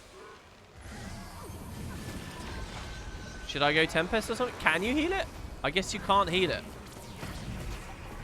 When it breaks, does it fail? Or does it need time to repair? Oh, I love these achievements. These are cool. I really like sort of super long-term Slayer achievements. That's really nice. There needs to be like an equivalent of Champion Brawler for all the game types. There needs to be like 100,000 events achievement. And there needs to be like... I guess World vs. World kind of had it, right? I don't know. Those achievements all got made a lot easier, right? There needs to be one for each format, though, that just keeps going and giving and giving and giving and giving. Until like a really high cap. What if it included elite specs and big expansion stuff with it? What, the Season Pass or just Season 5 in general?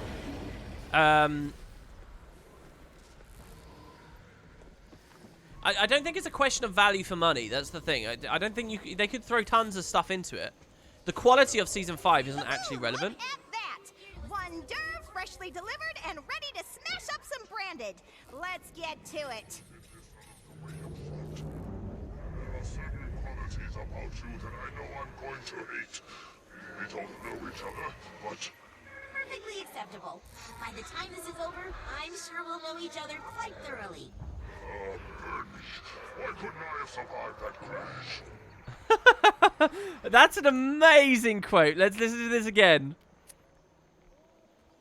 Oh, it doesn't print it in the chat log. What did he say? I don't know anything about you, but there's a certain quality that makes me realize I hate you. It was basically something like that. That's fantastic. Yeah, I don't think it actually matters on the quality. I think people will just resent the idea of paying a subscription fee in any way.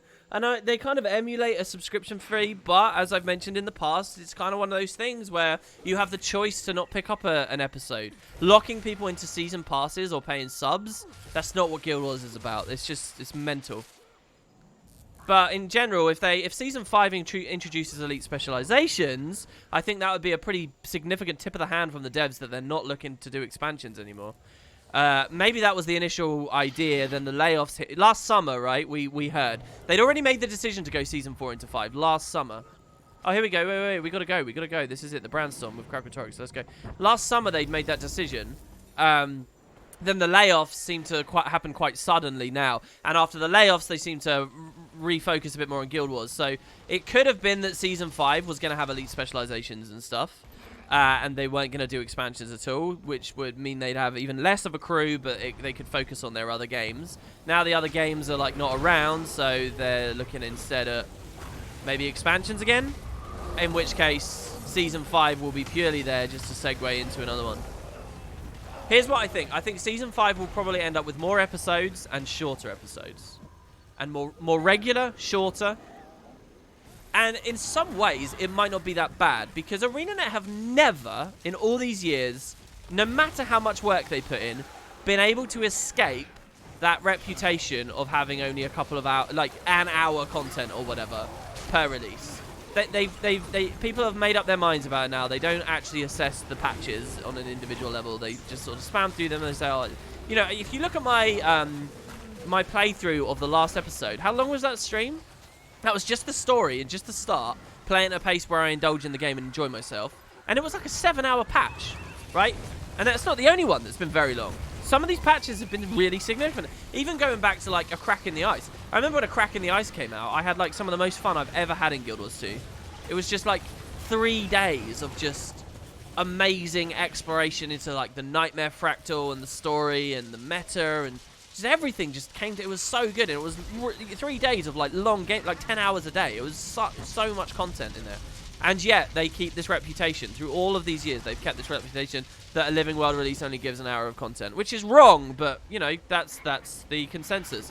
So, they can't beat it, it seems. So maybe it's okay to actually, you know, do the shorter patches. Because fuck it. You're not getting the word-of-mouth advertising you so desperately crave. You're not getting it. People don't have open minds to it anymore. So, you know, maybe actually, and just do more. It's exactly like I said on yesterday's stream. People think Living World Season... Or not yesterday, but people think that Living World Season 1 was really long. It wasn't really long. But it's split into lots of little packets, so Season 5, go back to that. At least they'll love you for it several years down the road. Short-term turbulence be damned. So, I don't know, maybe it's not the worst thing.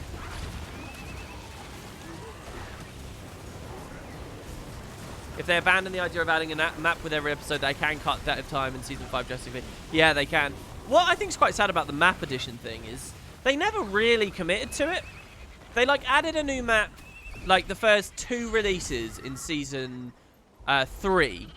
And people at that point were saying, oh, shit, look, there's new maps on each release. And I think it was around A Crack in the Ice, coincidentally. I was just talking about it. They had a comment, and they said, look, oh, I've just realised I haven't been local recording any of this. Whoops. I guess I'll do it now at the end of the matter. If I even can, is Shadowplay working? I guess it's not. Oh, there we go. It is. It was just slow. It was just taking a long time to kick in. What was I saying? Yeah, I think it was around A Crack in the Ice. They said, look, we're not actually committing to doing a map every release. It just felt right, and we had the space and time for it with these, so we've done it. But who knows? And then, after 3, maybe 4 maps, it kind of felt like any team that released an episode without a map in it would just be such a disappointment to people. And it was now, like, against the expectation. And they just kind of got locked into it. They just kept doing it. And then this season, the maps ended up way bigger because of mounts and just so much more stuff. You'll notice that this episode doesn't actually have any adventure in it. Doesn't have any bounties in it. Doesn't have any hearts in it. And that's partly because it's kind of a Dragon Stand style thing, so there's a whole other world of things they've implemented instead. But You know, there's just so much content to throw into these, and it just kind of kept going and escape from them. So having a clean break and saying, look guys, we're changing it up, might be really smart. I'm really excited. It's not all doom and gloom, Season 5. I'm worried about it. It's not all doom and gloom. This idea of going back to Corteria instead of having new maps is really exciting to me if the devs get it right. I'm thrilled by the prospect of it. Like, look at this. I know we're at a bit of a dead hour. I've got one guildie in DR, one in Queensdale, one down here in Lorna's Pass, one in Siren's Landing. Like, people are a little bit spread out, but specifically with Corteria, it would be really nice to just see, like, dots all over the map, you know, if they can find a way to do it. Obviously, when Season 1 came out and we had a lot of that stuff, you kind of couldn't see because they never had such good user interface stuff, like with guilds and whatnot. That all came with Heart of Thorns. Alright, so these disruptors are active.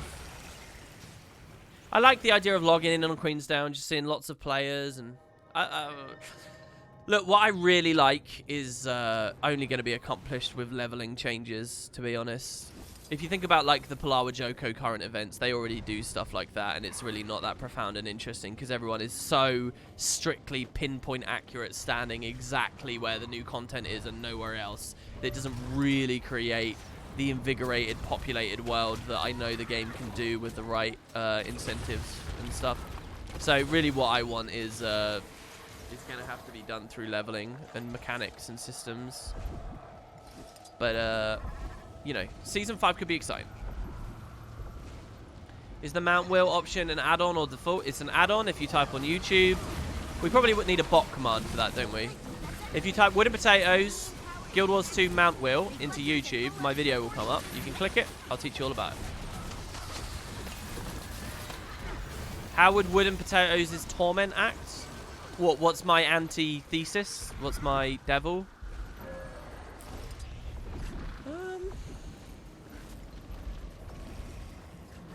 I don't know. In terms of Wooden Potatoes torment, I don't know. I really don't. I'm sure there's a really witty and interesting answer there, but maybe that's for you guys to answer. Or for me to reflect on later. Off the top of my head, I don't know.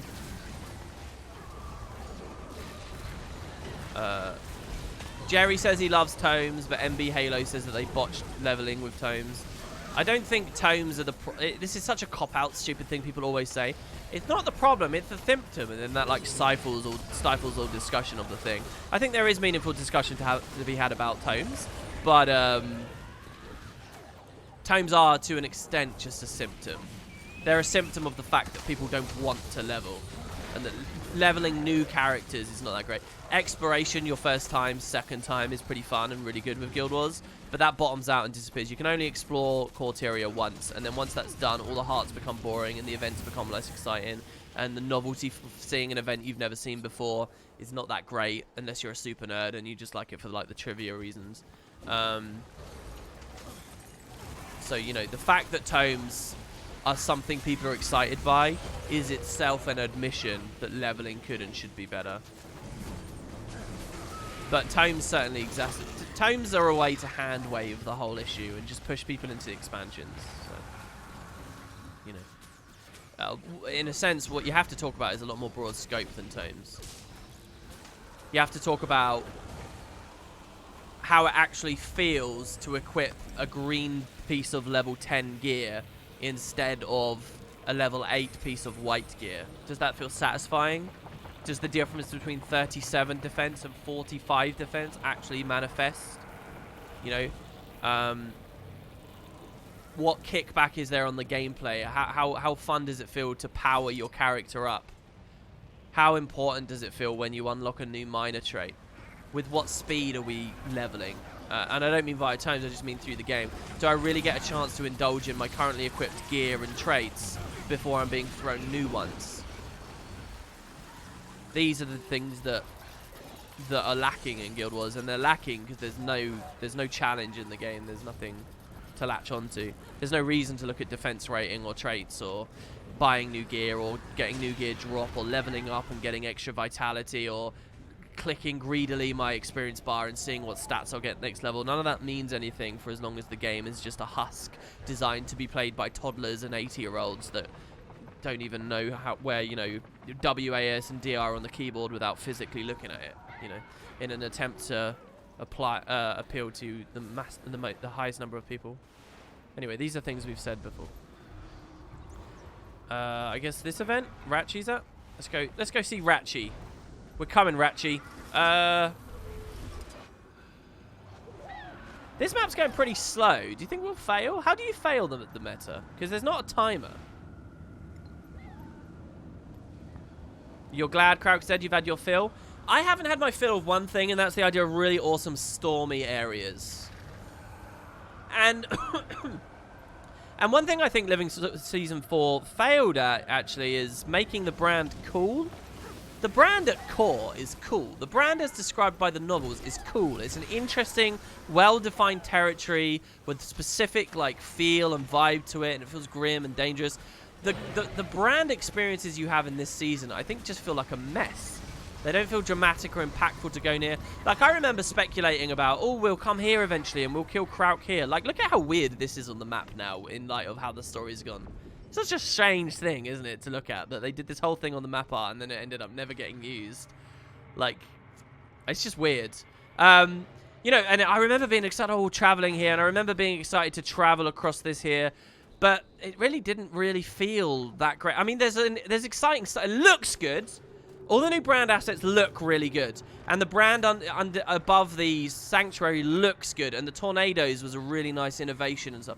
But there's just something about the rest of how it's been handled. In Thunderhead, I don't really enjoy it. In Vabi, I didn't really enjoy it.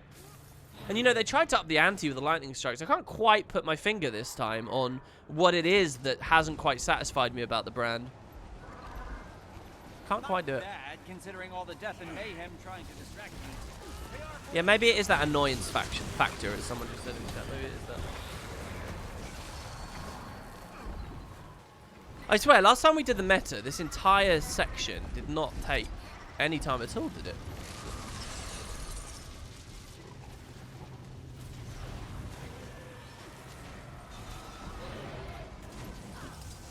I think Guild Wars 2 is too grindy. What have you been grinding on in Guild Wars 2? Do you consider this grind? I mean, if you think just playing the game and doing events is grind, then I think that's more your perspective on it. I admit that there's actually not much entertainment value in this. Doing this is pretty boring, to be honest. There's nothing really going on. Except the story, which, again, you only kind of experience once. You only hear this dialogue once and are interested by it, and then your motivation is entirely about the rewards. And I understand that that presents a sense of grind. But, you know, if the moment-to-moment Zerg-oriented gameplay was really tight and felt at least somewhere near, like, the amazing experiences you can have in, like, PvP, right, and world versus world, then none of this would feel grindy, because it would just be, every little thing you did would just feel so satisfying. But I must admit, this right now, oh, I'm pressing a couple of buttons to watch this gun now. I mean, there's really not much in it.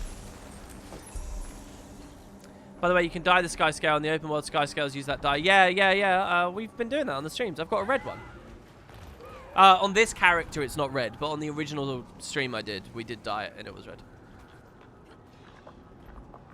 The problem with the brand is that it's annoying, it's slow. Yeah, maybe it's just that it feels annoying and not menacing. The lightning strikes are an attempt to make it feel menacing, but instead it just feels annoying. And I think that the reason why that happened, and there's that weird like disconnect there, is actually probably got a lot to do with the general issue with being demounted and being held in combat and stuff that the game's struggling with now. Or I think is struggling with. I don't really see people talk about it, but I think it might be. Alright, here we go. So this is it. The central brandstorm. It collapsed in 50 seconds. So there's 2 locations around the body in each lane. So we've actually abandoned Melandri now, apparently. So what, you'd have a commander at each one, I guess? On either side of the cliff. Let's see what...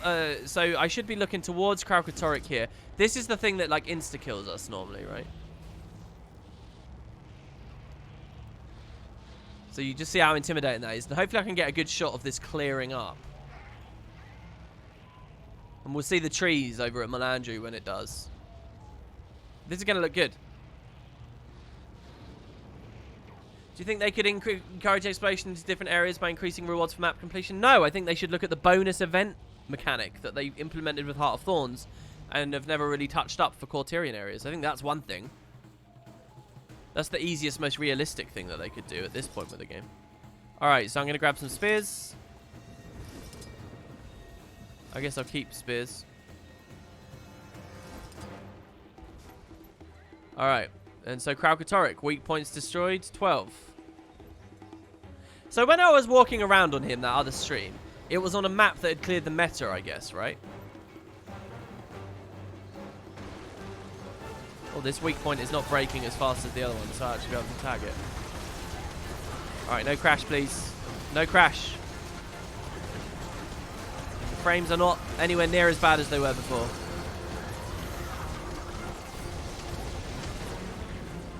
We're only using 11% CPU in OBS right now.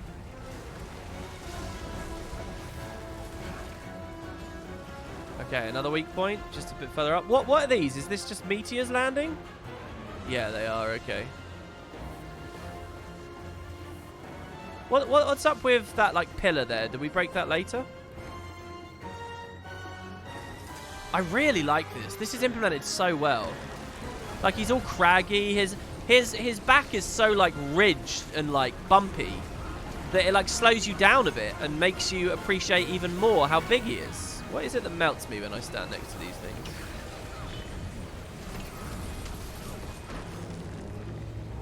Tiny roars. You see that? What are these? What is this? You meant to fly into the tops of those? And it stabs them down, does it? Here's a player trying to do that one. Crystal pylon, it says. Should we try? How would we get up there? Oh my god, the screen shake. Oh, someone broke that one now. Before you kill the menders, the weak points have retail. Ah. Okay. So I'll aim this mender instead. Where is this mender? I have target on it. Oh, it's right. Holy shit, my Drake's Breath hit 10k there.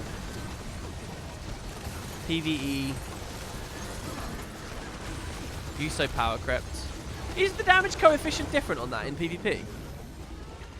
Obviously I have higher power than 25 might. But that cleaves 5 targets. 10k over 5 targets at a distance of 400. I mean, it's got a bit of a ramp up to get there. On a Condi build. I mean, it is grieving, so I've got a good amount of power, to be honest. But not much ferocity. I wonder cleaving over a body with like a 15k Drake's Breath. That'd be hilarious. How are you ever going to do that on an Ellie, though? You'll be way too squishy. Fun gimmick, maybe.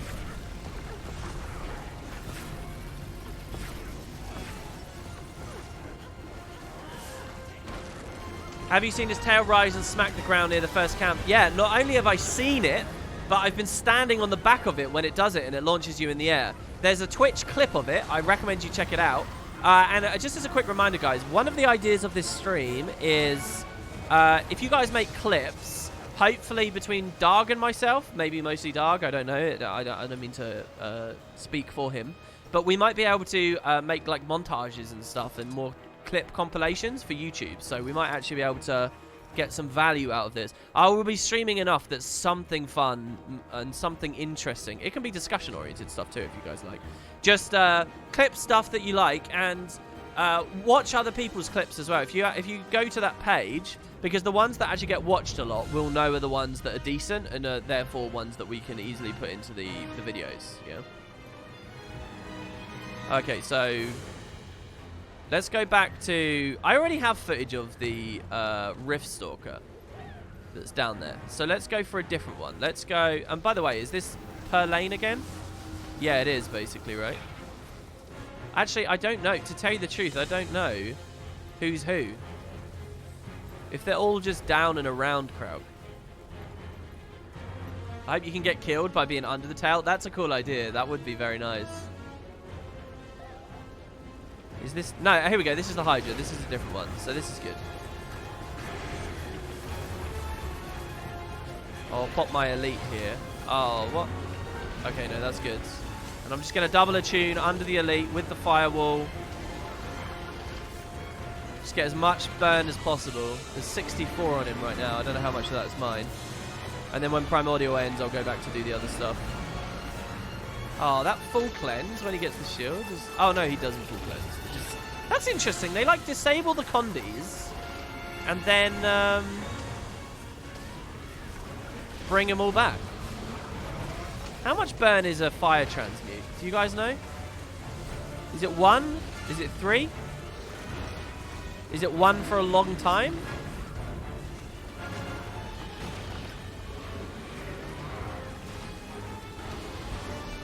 Oh no, I got blown up right at the end there. I'm gonna vapor over one guy in the squad and see if he gets me. Oh, okay, nice.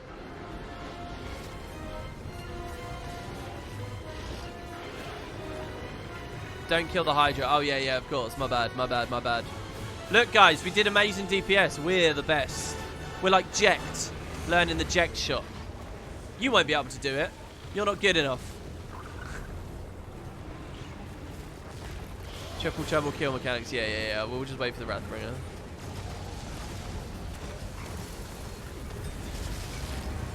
We can kill the ads, right? That's something to do.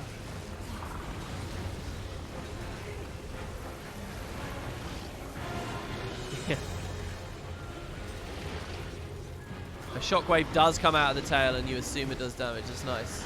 I guess I'll use the spears on the ads as well, right? I can do that. Alright, this is where we crashed last time.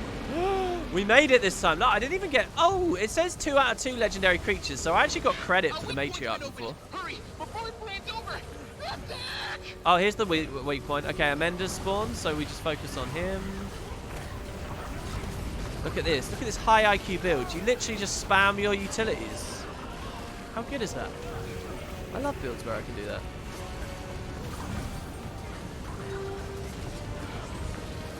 Alright. And I know I don't see anywhere I could intelligently use Stone Resonance in open world Zergs. Like, I'm not going to see where an attack comes from. Oh, look at all the blood splurting out. Elder Dragon blood, baby. Oh, do you know what that should do? That should, like, refresh your spears or something. Or supercharge your spear.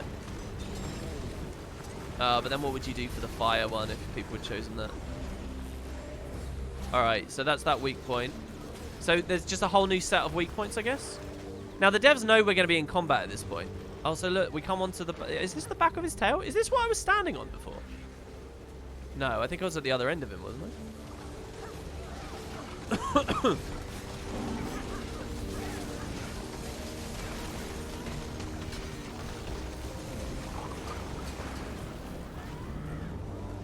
He's roaring again.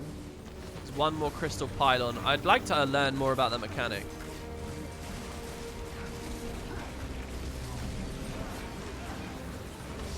Oh yeah, the OST has changed. Oh, you guys hear this?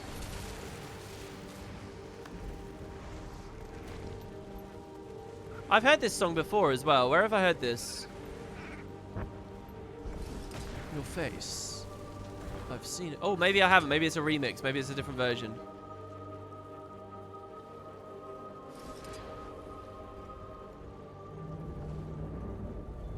It's Aureen's vision.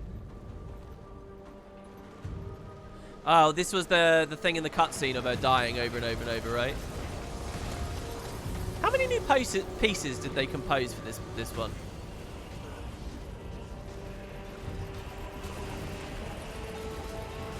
Whoa. This is crazy. Right, well, the event's moved on. Kralkatorik's last weak point is over here. Is there like a big finale, or is it just a weak point and then that's it? This is 11 of 12. This is his last weak point. It's down here. Looking at the body. We'll get thrown into a cutscene when it ends, if I remember rightly. There we go. We're here. At least I contributed in the last one. Energy readings are fluctuating. Looks like Kralkatorik's had enough. He's constructing a carapace. Still detecting numerous seismic readings from within. He's alive, but contained for the moment.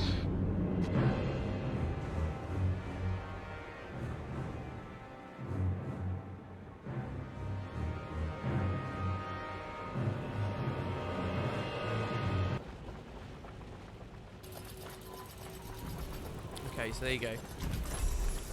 I'm a little bit disappointed that it's just a weak point at the end. It would have been nice to have like one final big boss, but I guess keeping people spread out is important, as they learned many years ago with the regular world bosses. You go near the pylons on the mount. Is it just the Skyscale? And use special action you get from the underworld area to destroy them. Otherwise, if too many pop up, a brandstorm would appear. Ah, so it's like brandstorm culling. That's cool. I guess we'll learn about that when we do the underworld now. Which, let's see, should we do that on tomorrow's stream? Or tomorrow's stream, should we do Skyscale collection stuff? Maybe I should just do that during the day. I kind of want to shoot it all, though. I don't know. I kind of want to do it with you guys. How long would it take me to get a Skyscale, though, if I'm only playing... Well, I don't know, actually. If I just get on it next time, it shouldn't be that bad. Okay, so apparently you can get ascended amulets out of these as well, I think. I remember hearing. So, Dragon Stand had like a big chest. This one, instead, they've gone with the Terraria reward format. Let's see, in the map's conclusion, is there a vendor that they offer? There's a Skyscale that you can climb on. Is there any NPC with any dialogue? Is there dialogue at the camps? Nearby creatures are absorbing wild magic with Kraukatoric. Oh yeah, there's a concluding champ train, isn't there? Again, like Silver Wastes. So these extra one guy dropped an ascended Aurene weapon or armor box. Really now? If I use my engage here, it descends me and then does it. Do I get burn value out of that? That's a pretty healthy engage right there.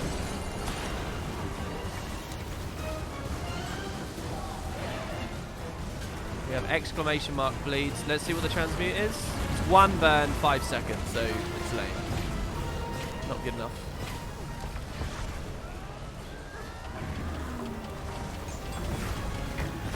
Is there really no justification for water as far as condition damage is concerned on a dagger? Those champs are the bounties of this map. They have the same mechanics. People do them because they are time gated, and you can't pick them somehow. It makes them being... Wait. The champions are the bounties on this map. They have the same mechanics as bounties. People do them, though, because they're time gated, and you can't pick them somehow. It makes them a thing, actually. So you're saying because they're not tied to a bounty board where only specific ones spawn, instead they all appear at a certain phase of the map, it encourages people to do them. I'm sure it has something to do with these misformed coffers as well, to be honest. So which one do people move to next? Why am I tormented? This guy's tormented as well. I've got you, friend. Didn't really use many of my spears. Probably should have. Yeah, okay. Yeah, that makes sense. I don't know, the bounty system, I really... Look, I'm very excited about the next event coming up, the meta event madness thing. I'm very excited. Maybe too excited. Probably too excited. It's probably going to be like the Shatterer patch, you know, where I did like a whole video and I was like, oh yeah, what if they do X, Y, and Z and this and that and that. And in the end... There was a lot of work done on that patch, obviously, but it never even managed to successfully do the thing it set out for, which is to stop people stacking on his foot. So, you know, and then they never had time to do another. They never addressed it.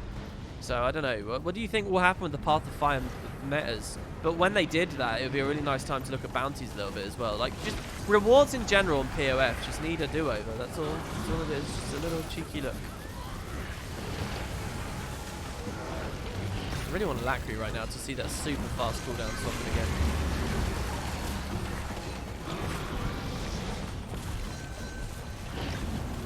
I mean, it was pretty much instant with a Lacry. Damn.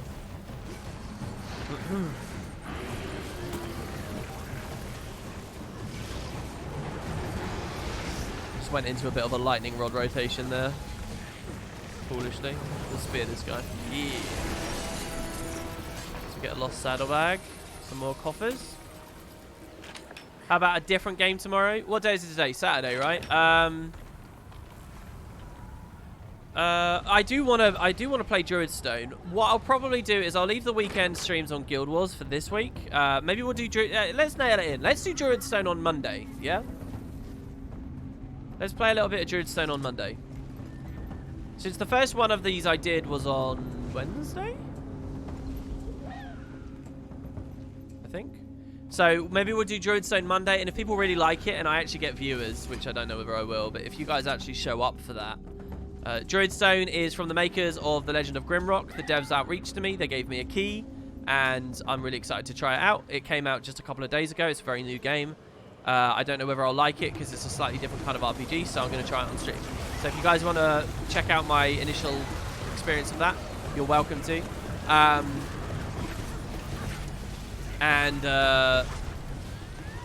was I going to say?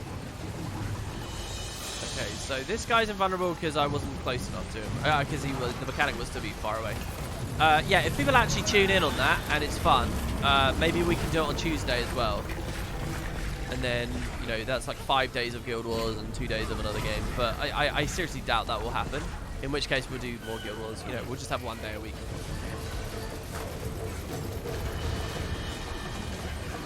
Druidstone, the Hearthstone meta with Force of Nature. Wait, was Druidstone a... Oh, you're just saying everyone playing Druids. Druidstone, Hearthstone. Yeah, okay, yeah. Druidstone is something else, though. I can't remember what, but the name of the game is something else. I mean, there's a Druidstone backpack in Guild Wars 2, but I think even beyond that, it's something. I'm just sort of following the group here. Is this going to be one of those things where people get mad if stuff gets killed out of order? Which it clearly is a little bit right now. Yeah, I'm really excited. Personally, I am very excited about it, and I definitely want to play. It's just, you know, I could do a Guild Wars stream that people would actually watch, and I might get a single donation or something. Like today, we had like I got about $10 today, which is pretty nice, right? I'd rather get $10 than nothing with Guild Wars 2. But, you know, if we play Druidstone and it's like 30 people having a cup of coffee, it's a very cozy feeling, but it's probably better I play on my own time in that situation. Sorry if I'm repeating myself, but do you plan on making a YouTube video summarizing your thoughts of the story of the last episode? Yeah, I have a whole script written. The day immediately following the release, I didn't record that video. I wanted to give a little bit more time to the 2 I made on release day about the patch in general and the VOD. The VOD was a long production, so I just wanted to give it time for people to watch it and know that it's there and just get a little bit more feedback in the comments and stuff from that. Then my plan was yesterday to do the video, but I didn't in the end, so I'll be working on that today. It's pretty much done in terms of my thoughts on the patch and what I want to say about it. And I've got like a full script written, not like bullet points, not like a shadow script, a full script. So I've just got to do that. And just gathering a little bit more meta event footage here is something in service of that. One of the streams we did this week, I just played through the whole campaign again, the whole story thing again. So I've actually done it twice now, and I've got a few more thoughts. Yeah, there will be. I just crashed. But only in-game. And this is a Guild Wars 2 error, specifically.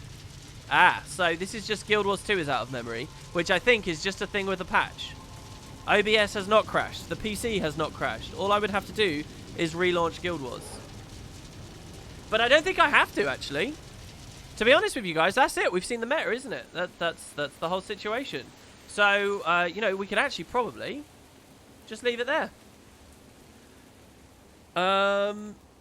Play humans full flat on stream with viewers. I don't know what that is, so I don't have any desire to do it right now. What do you think of classic world versus world? A lot of people talk about it after the classic WoW thing. Sorry, what classic Guild Wars 2 world v world? Look, classic Guild Wars 2 world versus world was a beautiful thing because people were variant levels, variant gear amounts, variant understandings of the game, variant abilities to zerg, variant abilities to defend and attack and There was a lot of mystery. There was no meta. There was no rhythm to the game type. It was a giant world that you explored, and exciting and strange things could happen, and you could be massively outnumbered, and you could win massively outnumbered fights. You could do all kinds of stuff. A lot of those elements, not all of them, but a lot of those elements have receded over the years, as everyone's pretty much at the same kind of cap, and now it's all very strict. And basically, World versus World is trying to be competitive instead of asymmetric.